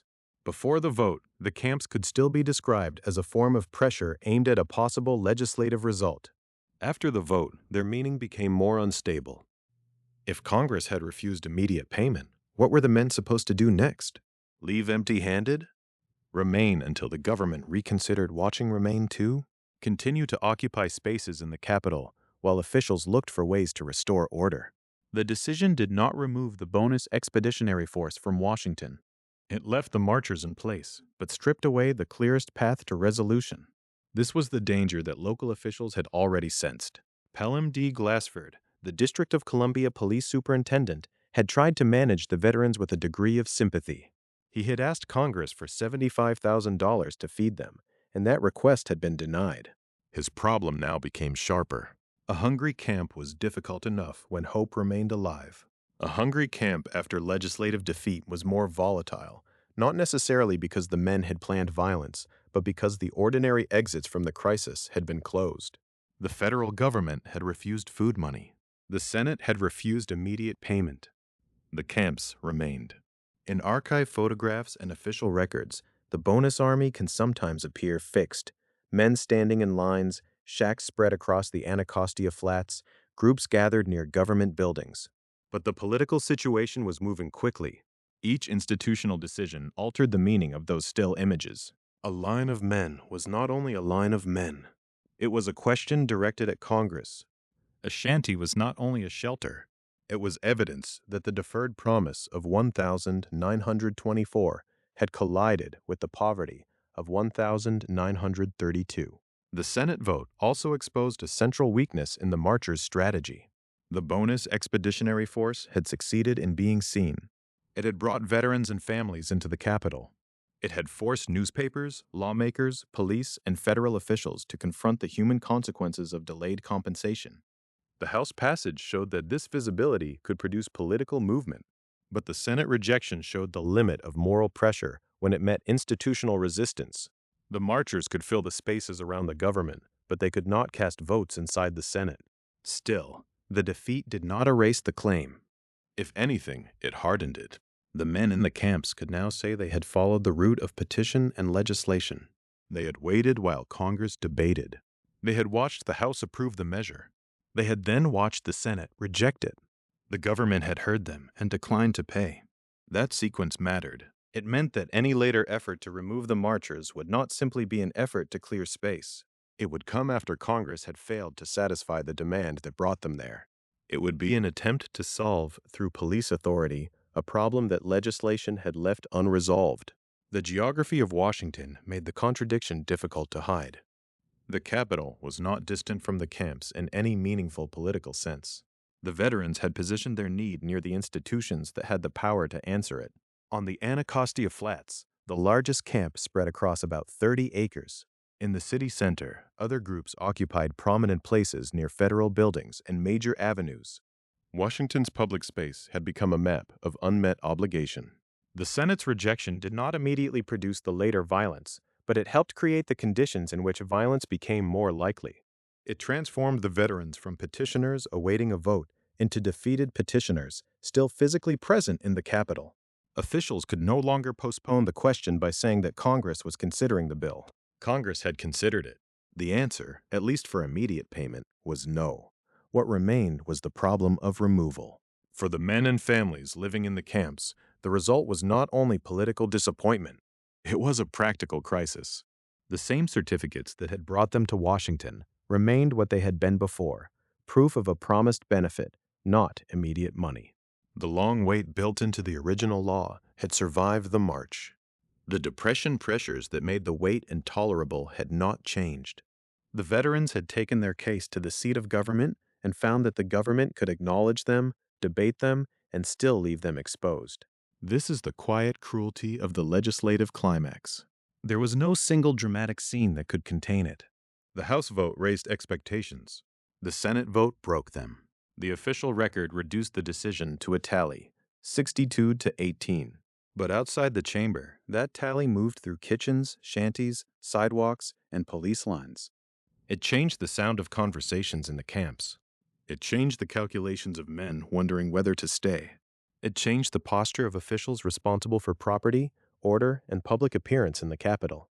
The Bonus Expeditionary Force had come to Washington asking the federal government to convert a delayed promise into immediate relief. After the Senate said no, the government faced the veterans in a different way. Not as a bill to be debated, but as bodies still present on government land and in public view. From that point, the crisis began to turn away from roll calls and speeches. The question was no longer only whether Congress would pay. It was whether Washington would tolerate the continued presence of those it had refused to satisfy. By late July, that unresolved question would pass into the hands of Attorney General William Mitchell, the district police, and the machinery of eviction. The road from the Senate vote to the streets was not long. It was already being walked by the men who had nowhere else to go. The road from the Senate vote to the streets was not long, and by late July it had narrowed to a question of removal. The Bonus Expeditionary Force had not disappeared after Congress refused immediate payment. Men remained in Washington. Families remained in and around the camps. Their shelters, their cooking fires, and their lines of waiting continued to occupy space in the Capitol. What had begun as a demand for legislation was now also a test of control over federal property. On July 28, 1932, Attorney General William Mitchell ordered D.C. police to remove protesters from government property. That order is sometimes remembered only as the opening move before the army appeared, but the sequence matters. The first confrontation that day was not cavalry against marchers. It was not tanks in the streets. It was a civil eviction order carried out by local police against men who had come to Washington as petitioners and remained there after the political process failed them. The setting was the federal city itself. The bonus army camps had never been hidden from view. Some veterans were concentrated on the Anacostia Flats, the largest camp, across the Anacostia River. Others had occupied sites closer to the heart of government, including areas around 12th Street and B Street Northwest and 3rd Street and Pennsylvania Avenue Northwest. B Street Northwest is now Constitution Avenue, a reminder that this history did not happen in some remote district of the city. It unfolded in the geography of federal power, in places where offices, avenues, and public grounds made political authority visible. That visibility had always been part of the marchers' strategy. The Bonus Expeditionary Force did not merely send letters or pass resolutions from a distance.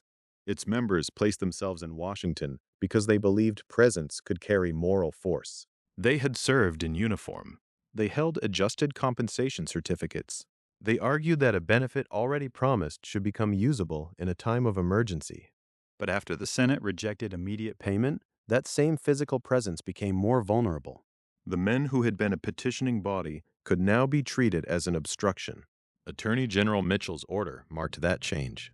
It shifted the issue from whether veterans should receive money to whether they could be made to leave. The language of property and order began to overtake the language of service and relief. Government land had to be cleared. Streets and public spaces had to be controlled. The claim of the marchers did not vanish, but the official response no longer needed to answer it directly. An eviction can avoid the argument that created the occupation in the first place. It asks not whether the protesters are right, but whether they are allowed to remain. D.C. Police Superintendent Pelham D. Glassford had spent weeks trying to manage the presence of the Bonus Expeditionary Force with a degree of sympathy unusual for an official responsible for public order. Earlier, he had asked Congress for $75,000 to feed the marchers, and Congress had denied the request. That denial had left the local authorities managing human need without the means to relieve it. By July 28th, the limits of management had been reached. Glassford's earlier concern could not prevent the machinery of removal from moving forward. The order to clear government property did not fall on an empty landscape. It fell on men who had already endured weeks of disappointment. They had watched the House approve legislation for immediate payment, only to see the Senate reject it. They had waited in the Capitol after that defeat, hoping that their continued presence might still matter. For many, leaving Washington meant returning to unemployment, hunger, or uncertainty without the bonus money they had come to seek. So the demand to move was not simply a request to relocate.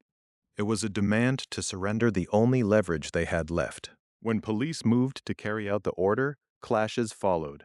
The details of those clashes would soon be overshadowed by the larger military operation later that day, but they were not incidental. They were the first bloodshed of the eviction. During the confrontations on July 28th, police shot and killed 2 protesters. Before the army entered the story, before General Douglas MacArthur led troops through the Capitol, before tear gas and tanks became the dominant images of the day, 2 men were dead from police gunfire. That fact changes the emotional and political meaning of the eviction. The day did not become violent only when soldiers arrived. It had already crossed a line. A protest over a deferred veterans benefit had become a confrontation in which state force killed citizens in the streets of the Capitol. The men killed were part of a movement built around the claim that wartime service created a public obligation. Their deaths exposed another side of the relationship between the state and its veterans. The same government that had issued certificates promising future payment now used armed force to clear the present claimants from its property. There is a temptation to see the bonus army story as a sudden explosion, as if peace gave way to military spectacle in a single dramatic instant. But July 28th was a sequence. First came the order, then the police action, then the clashes, then the shootings. Only after that did the crisis widen into the Army's intervention.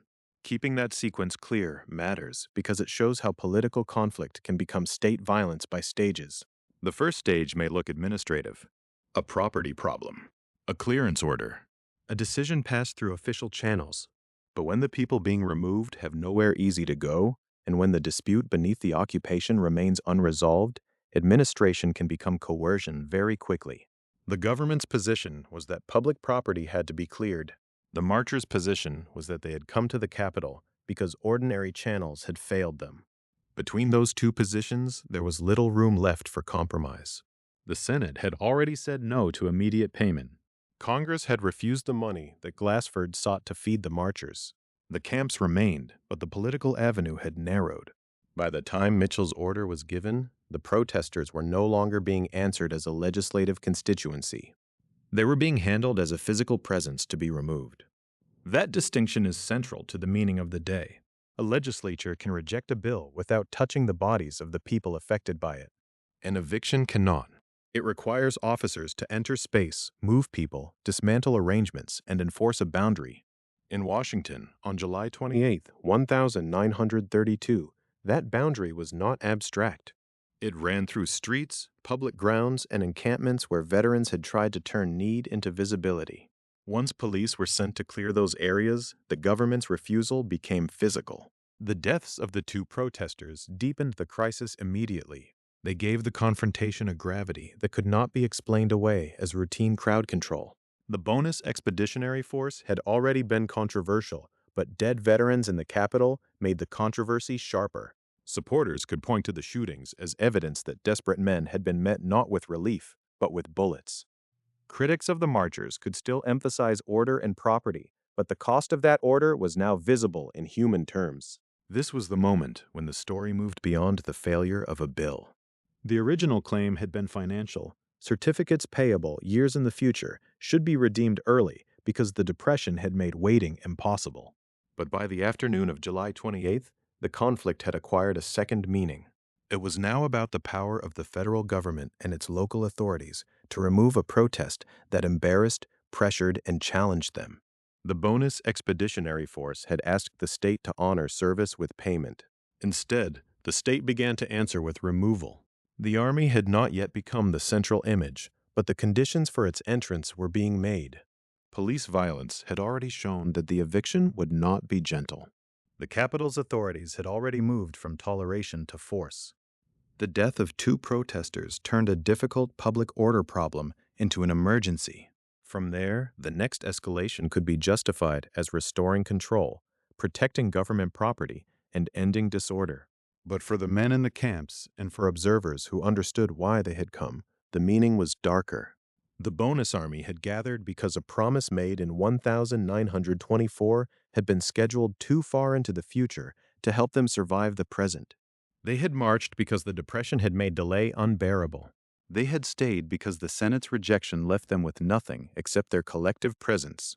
On July 28th, that presence was no longer merely refused. It was attacked. The order to evict therefore stands as a hinge in the story. Before it, the crisis could still be described mainly as a dispute over legislation, relief, and public responsibility. After it, the crisis had to be described in the language of force. Police entered the foreground. Shots were fired. 2 protesters were killed. The federal city became the stage on which veterans who had once worn the uniform of the United States were treated as a threat to be cleared. And once that line had been crossed, the machinery of force did not stop with the police. The violence of the eviction opened the way for a larger demonstration of state power. Soldiers would soon move through Washington under General Douglas MacArthur, with officers who would later become famous in another war. Cavalry, infantry, tanks, bayonets, and tear gas would turn the Capitol into a scene that many Americans would not forget. But the Army entered a story already transformed. The order had been given. The police had moved. The first deaths had already occurred. The police had fired first, and that fact matters for the order of events. By the time federal troops appeared in the streets of Washington on July 28, 1932, the Bonus Expeditionary Force had already been moved from the realm of protest into the realm of public force. 2 protesters were dead. The eviction ordered by Attorney General William Mitchell had become a crisis. What followed was not the beginning of violence, but its enlargement. The Army operation was led by General Douglas MacArthur, the Army Chief of Staff. Around him were names that would later become part of a very different American military memory. Major Dwight D. Eisenhower served as one of MacArthur's aides. Major George S. Patman was involved as a tank commander. In later years, Eisenhower and Patman would be associated with the war against Nazi Germany. But in Washington that afternoon, their role belonged to a domestic confrontation, soldiers of the United States moving against World War veterans and their families in the capital of the United States. That contrast was part of what made the scene so shocking. The men in the camps were not an invading army. They were former servicemen pressing for early payment of adjusted compensation that Congress had promised years earlier. Many were unemployed. Some had come with wives and children. They had built makeshift shelters, held meetings, waded through congressional debate, and endured the Senate's refusal. Now the answer arriving in the streets was cavalry, infantry, tanks, fixed bayonets, and tear gas. At 3rd Street and Pennsylvania Avenue Northwest, one of the central protest sites near the political heart of the city, the force assembled with unmistakable symbolism. National Park Service accounts describe 5 tanks armed with machine guns in the area. Cavalry appeared on horseback. Infantry moved with rifles and fixed bayonets. Tear gas bombs or grenades were used to drive people back. These were not subtle instruments. They were tools of intimidation, dispersal, and command. They announced that the question of the bonus had been replaced, at least for the moment, by the question of obedience. For the marchers, the sight must have carried a bitter familiarity. Many had seen military organization from the inside. They knew what formations meant. They knew what bayonets were for. They knew the difference between police control and an army advance. The uniformed presence did not simply clear a street. It reversed the meaning of service. Men who had once been part of the nation's military machinery now found that machinery turned toward them. The movement of the troops through Washington also changed the appearance of the Capitol itself. Streets associated with government offices, public buildings, and national ceremony became routes of forced removal. The Bonus Expeditionary Force had tried to make its poverty visible to Congress. The Army made federal authority visible in return. In that moment, Washington was not only the seat of Republican debate, it was a city in which mounted troops and tanks could be used to drive impoverished veterans away from the spaces where they had gathered. The use of tear gas added another layer to the spectacle. Tear gas did not distinguish between veteran and bystander, marcher and family member. It filled the air and forced movement through pain, panic, and confusion. A person did not need to be struck by a saber or a bayonet to understand the message. The gas made remaining in place physically difficult. It turned occupation into flight. Fixed bayonets had a different kind of meaning. They were visual before they were physical. A rifle with a bayonet attached extends the reach of the soldier and signals that the line is not to be crossed. Against armed enemies, such weapons belonged to battle. Against unemployed veterans in Washington, their appearance was politically explosive. The bonus marchers had been accused by some critics of disorder and danger, but the images that endured were of the government using military force against men asking for relief and payment. MacArthur saw the situation through the language of command and security. The research record preserved in National Park Service and National Archives linked accounts places him at the head of an operation that did not stop with a narrow police eviction. Once troops were committed, the removal became a display of organized military pressure. The marchers were pushed away from central areas and toward the Anacostia River. The route mattered. Across that river lay the largest encampment on the Anacostia Flats, the settlement of shanties and improvised shelters where the Bonus Expeditionary Force had become a semi-permanent presence. In earlier weeks, the Anacostia camp had represented endurance. It covered about 30 acres. It held people who had nowhere secure to go. Its structures were fragile, but the camp itself had become politically solid, a visible reminder that the Depression had brought veterans to the edge of survival. To drive men toward the river was therefore not simply to move a crowd from one intersection to another. It was to push the crisis back toward the place where the movement's scale and vulnerability were most exposed. Major Eisenhower's presence in the operation is often remembered because of who he later became. At the time, he was an aide serving under MacArthur. Major Patton's role as a tank commander carries the same historical echo. The later fame of these men can distort the moment if it turns the eviction into a prelude to their biographies. But, in the story of the Bonus Army, their importance lies in the fact that the Army's future leadership was present at a domestic confrontation that revealed how far the federal government was willing to go to remove a protest. The soldiers who moved through Washington did not create the underlying crisis. They did not write the Bonus Act. They did not defer the certificates until 1945. They did not defeat the immediate payment bill in the Senate. But their arrival gave the crisis its most enduring images. The earlier chapters of the story had been about law, arithmetic, unemployment, marching, camps, and congressional procedure. On July 28th, those layers were still there, but they were covered by smoke, gas, horses, steel, and flame. The public shock came from the collision of identities. The Bonus Expeditionary Force had deliberately borrowed the language of wartime organization. Its name echoed the American Expeditionary Forces of the First World War. It presented the marchers as disciplined veterans, not as a mob. Yet the government response now treated them as an obstacle to be broken. The veterans' claim was not that they deserved charity because they were helpless. It was that they had earned compensation through service. The Army advance made that claim harder to ignore, even as it drove the claimants from the streets. This is why the event became more than a local eviction. In the middle of the Great Depression, Americans were watching the federal government struggle to answer mass unemployment, hunger, and homelessness. The Bonus Army had forced those conditions into view near the Capitol. When the answer came in the form of troops, it suggested a government more prepared to clear the poor than to relieve them. That impression would follow President Herbert Hoover, even though the chain of command and the decisions on the ground contained their own complications. By evening, the marchers had been forced back toward and across the Anacostia River. The pressure of cavalry, infantry, tanks, bayonets, and tear gas had converted the city's protest geography into a route of retreat. But the operation had also reached a dangerous threshold. On one side of the river stood the government buildings and streets from which protesters had been removed. On the other side lay the main encampment, crowded with fragile shelters and families, the place where removal would no longer look like clearing federal property in the downtown core. At that threshold, the disaster deepened. Messages from President Hoover, according to National Park Service and National Archives linked accounts, instructed MacArthur not to cross the bridge to the Anacostia camp. Yet the momentum of the operation did not stop at the river's edge. The bridge became the line between an eviction and something broader, between forcing marchers out of central Washington and carrying military power into the largest settlement of the Bonus Expeditionary Force.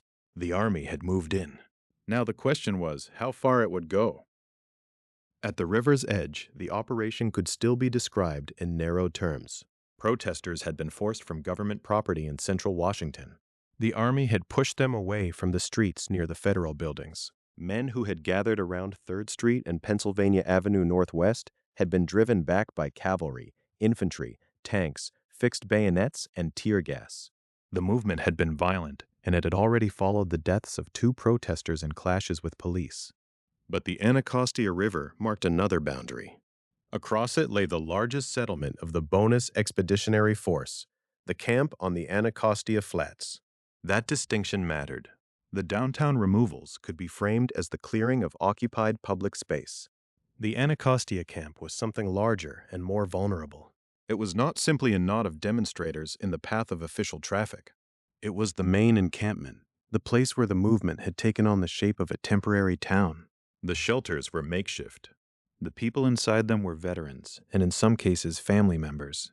The camp stood on the flats across the river from the monumental core of the capital, close enough to be politically visible and far enough away to be treated as a separate zone. The bridge therefore became more than a route. It became a decision point. National Park Service and National Archives linked accounts describe President Herbert Hoover sending messages that instructed General Douglas MacArthur not to cross the bridge to the Anacostia camp. Those accounts placed the president, at least at that moment, on the side of stopping the military action at the river. The protesters had been cleared from central Washington. The immediate purpose of removal, as a limited operation, had been achieved. Continuing into Anacostia meant extending the use of troops, tear gas, and military pressure into the main living space of the Bonus Expeditionary Force. MacArthur did not stop there. In the history of the Bonus Army, this is one of the crucial turns. It is not only a question of temperament or command style, though those questions have followed MacArthur's reputation through later history. It is a question of mechanism. Disasters often widen when an original order is interpreted, expanded, or carried forward under the pressure of momentum. What began as a removal from government property became a military advance toward the camp where the veterans had concentrated their presence. The same force that had moved through downtown streets now moved toward shanties, bedding, cooking areas, and the fragile infrastructure of people who had nowhere easy to go. The Anacostia camp had already been established in the public imagination as the center of the movement. Earlier in the summer, the largest encampment occupied about 30 acres on the Anacostia Flats. Some sources called it Camp Bartlett, after John H. Bartlett, who allowed veterans to camp there. Other records refer to Camp Marks on the Anacostia Flats, including an aerial photograph dated June 27, 1932, preserved in National Archives records of the Army Air Forces. Whatever name appeared in a caption or an official file, the meaning was clear. This was the settlement most associated with the Bonus Expeditionary Force's endurance. The camp had always carried a contradiction. It gave the marchers visibility, but it also exposed them. It allowed veterans to remain in Washington after the Senate rejected immediate payment.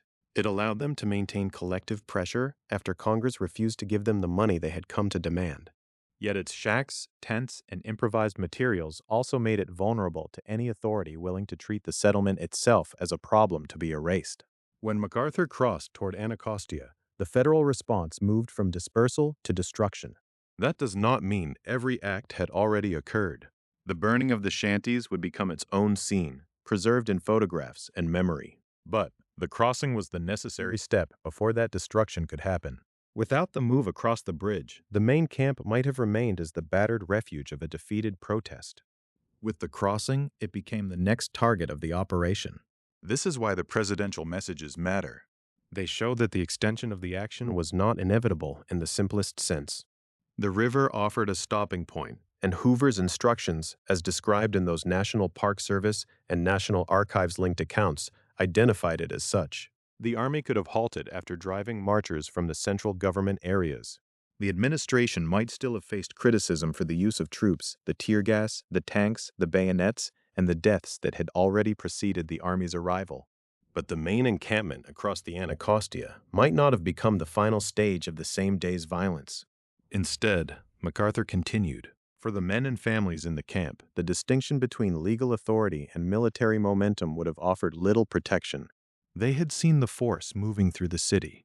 They had seen or heard of cavalry and infantry advancing, of tanks appearing in Washington streets, of tear gas driving people back. The bridge did not keep that force away. It carried it toward them. The boundary that might have limited the operation became the route by which the operation widened.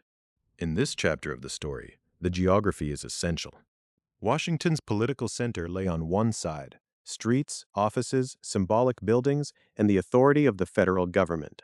Across the Anacostia lay the main settlement of the people asking that same government to redeem a promise. The veterans had come to the capital because paper claims and distant petitions had not been enough.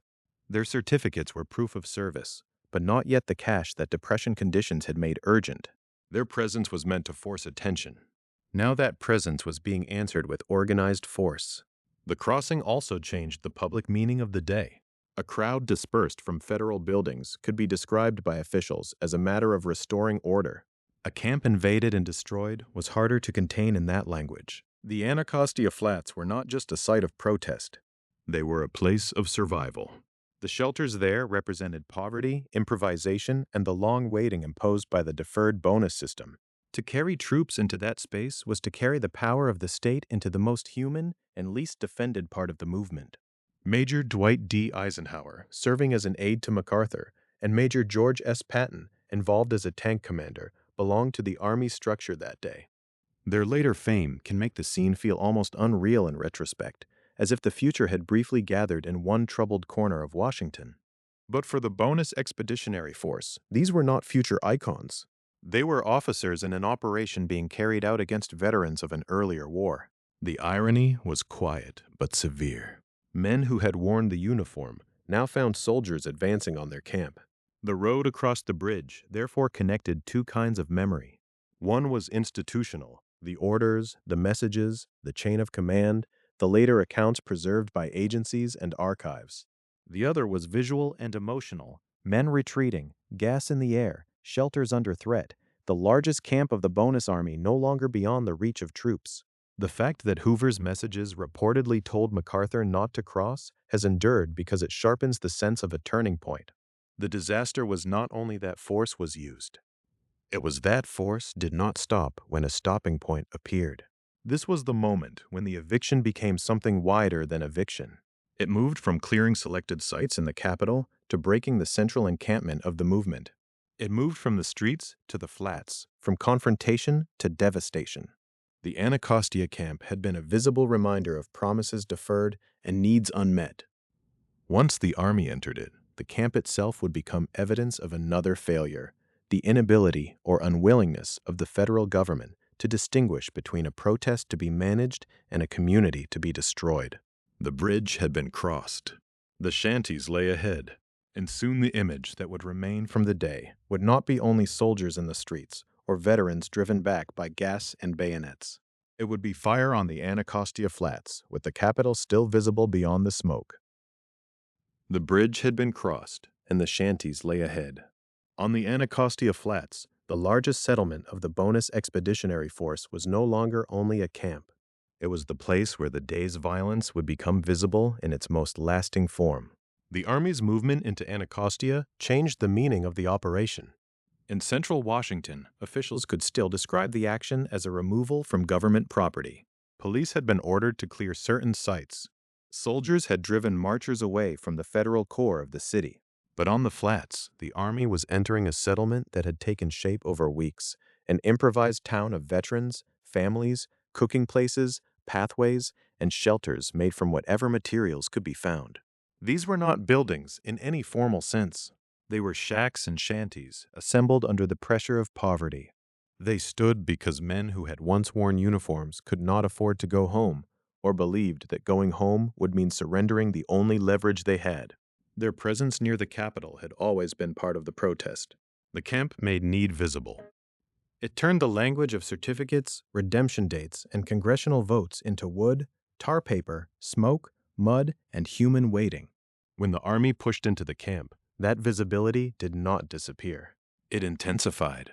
The infantry set fire to the shanties on the Anacostia Flats. In the record of the Bonus Army, this detail has a particular weight because it joined two forms of federal power in a single scene. First came the force that had driven the marchers back: cavalry, infantry, tanks, fixed bayonets, and tear gas. Then came the destruction of the shelters themselves. The camp was not merely cleared. It was burned. To understand why this mattered, it helps to pause over the image rather than only the order. A burned camp is a different symbol from an emptied camp.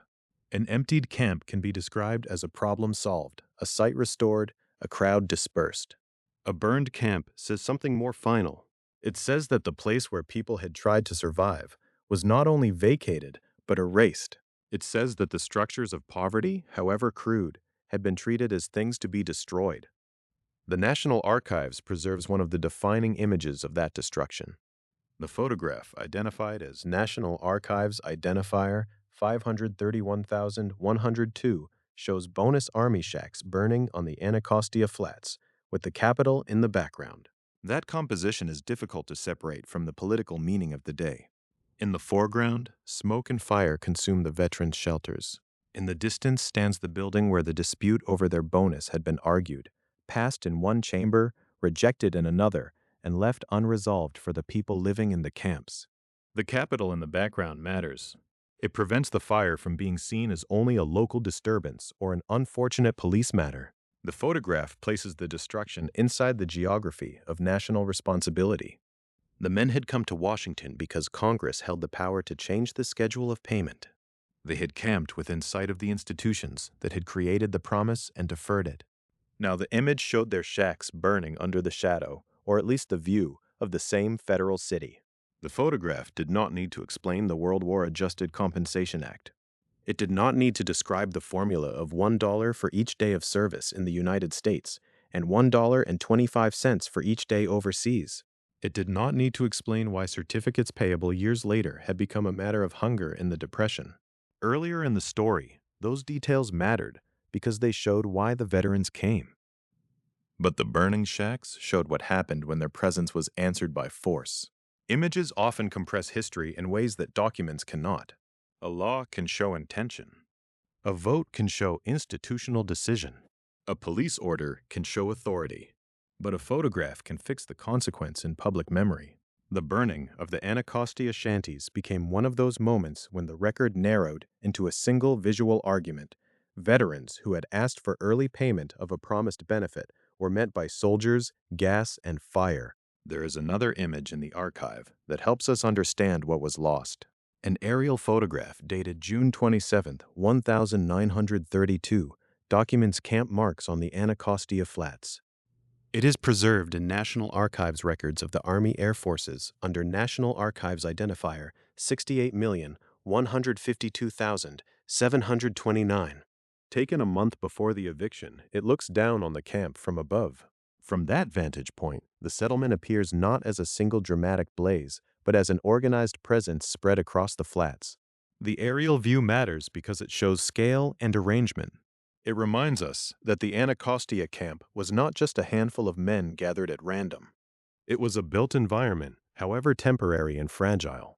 There were rows, clusters, open spaces, and the visible pattern of people trying to create order in a place never meant to be a town. The photograph belongs to military records, but what it preserves is a civilian crisis, veterans and families occupying land because the ordinary routes of income, relief, and political redress had failed them. Placed beside the later image of burning shacks, the aerial photograph creates a before and after without needing to show the same exact angle. One image records the camp as a physical fact. The other records its destruction as a public spectacle. Together, they help explain why the Bonus Army did not fade into a minor episode of Depression unrest.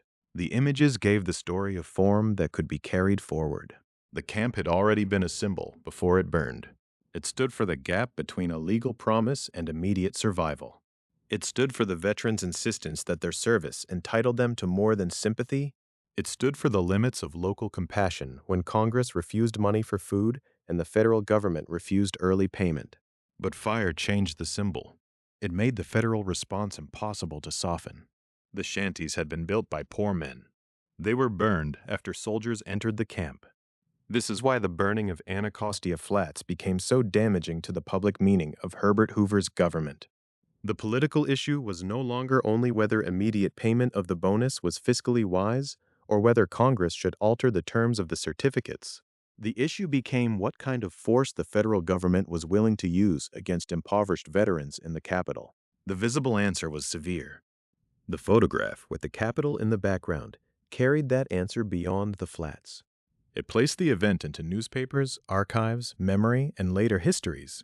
It made the eviction legible to people who had not smelled the tear gas, heard the shouting, or watched the flames move through the shacks. It allowed the confrontation to be remembered not as an administrative cleanup, but as a scene of national contradiction. The contradiction was stark. The men of the Bonus Expeditionary Force had invoked their wartime service.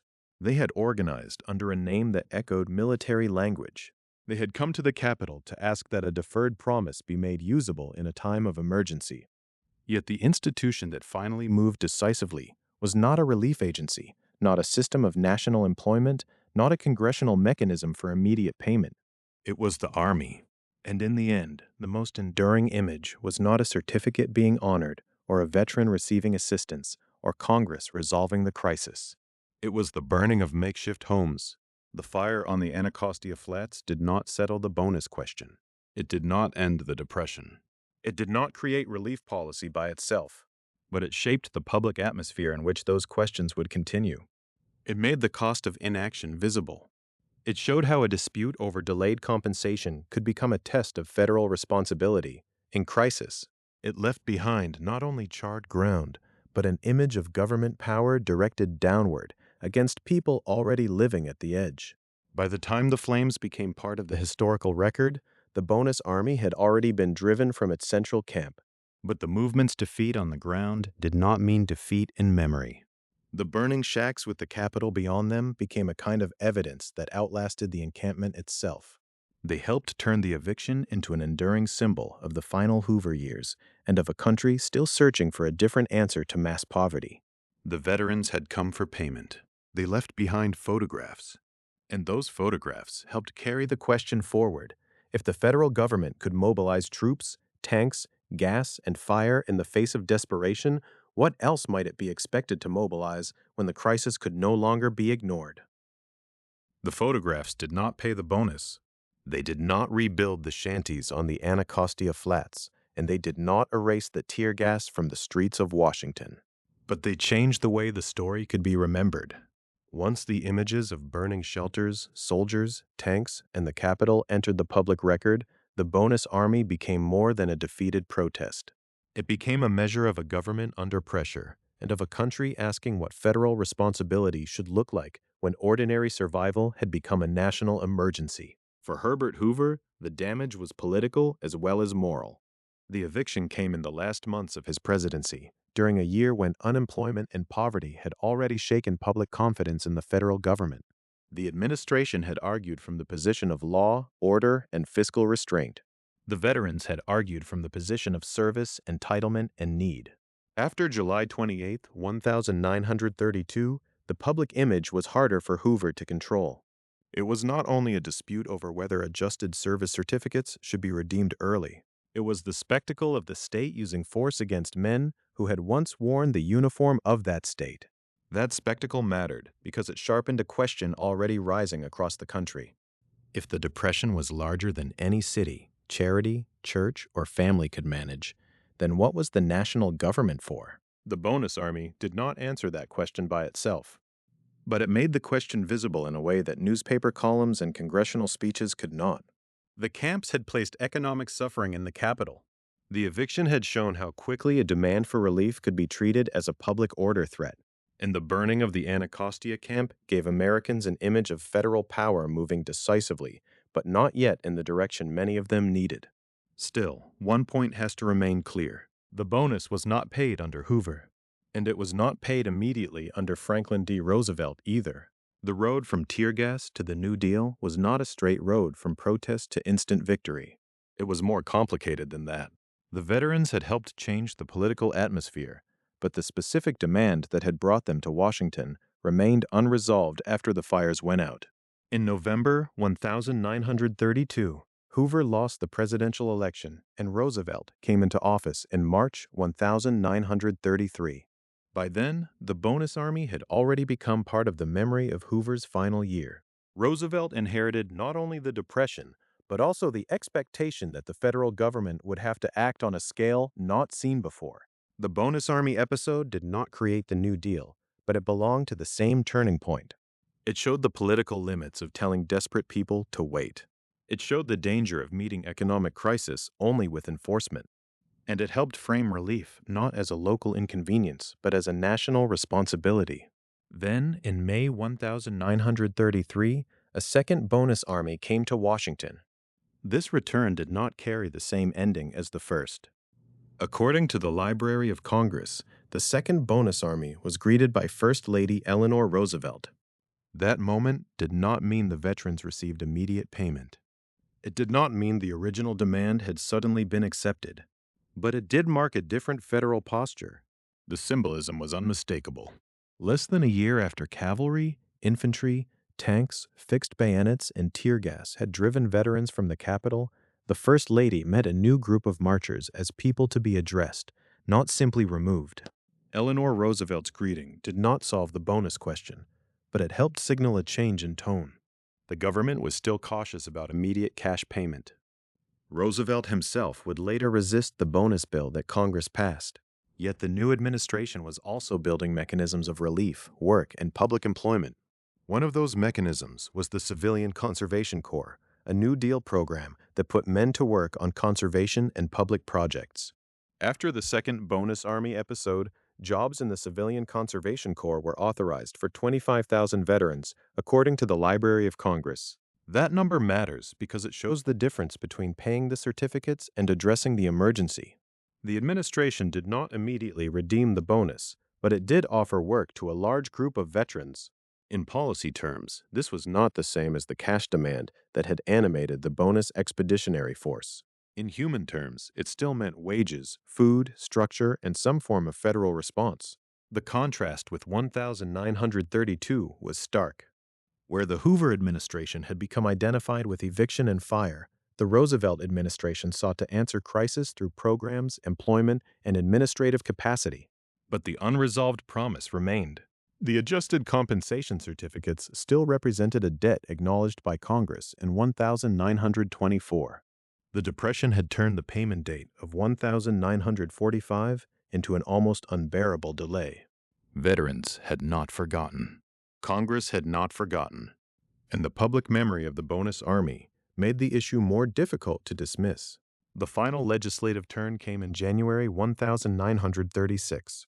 Congress passed legislation for immediate bonus payment over President Franklin D. Roosevelt's veto. That detail is important because it complicates any simple story of rescue.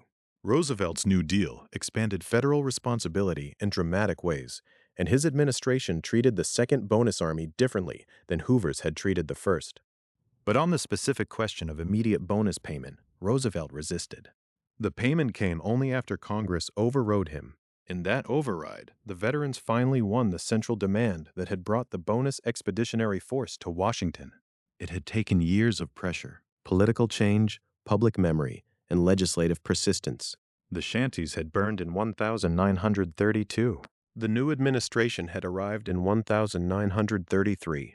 The work programs had offered one form of relief, but the bonus itself did not move from deferred promise to immediate payment until 1936.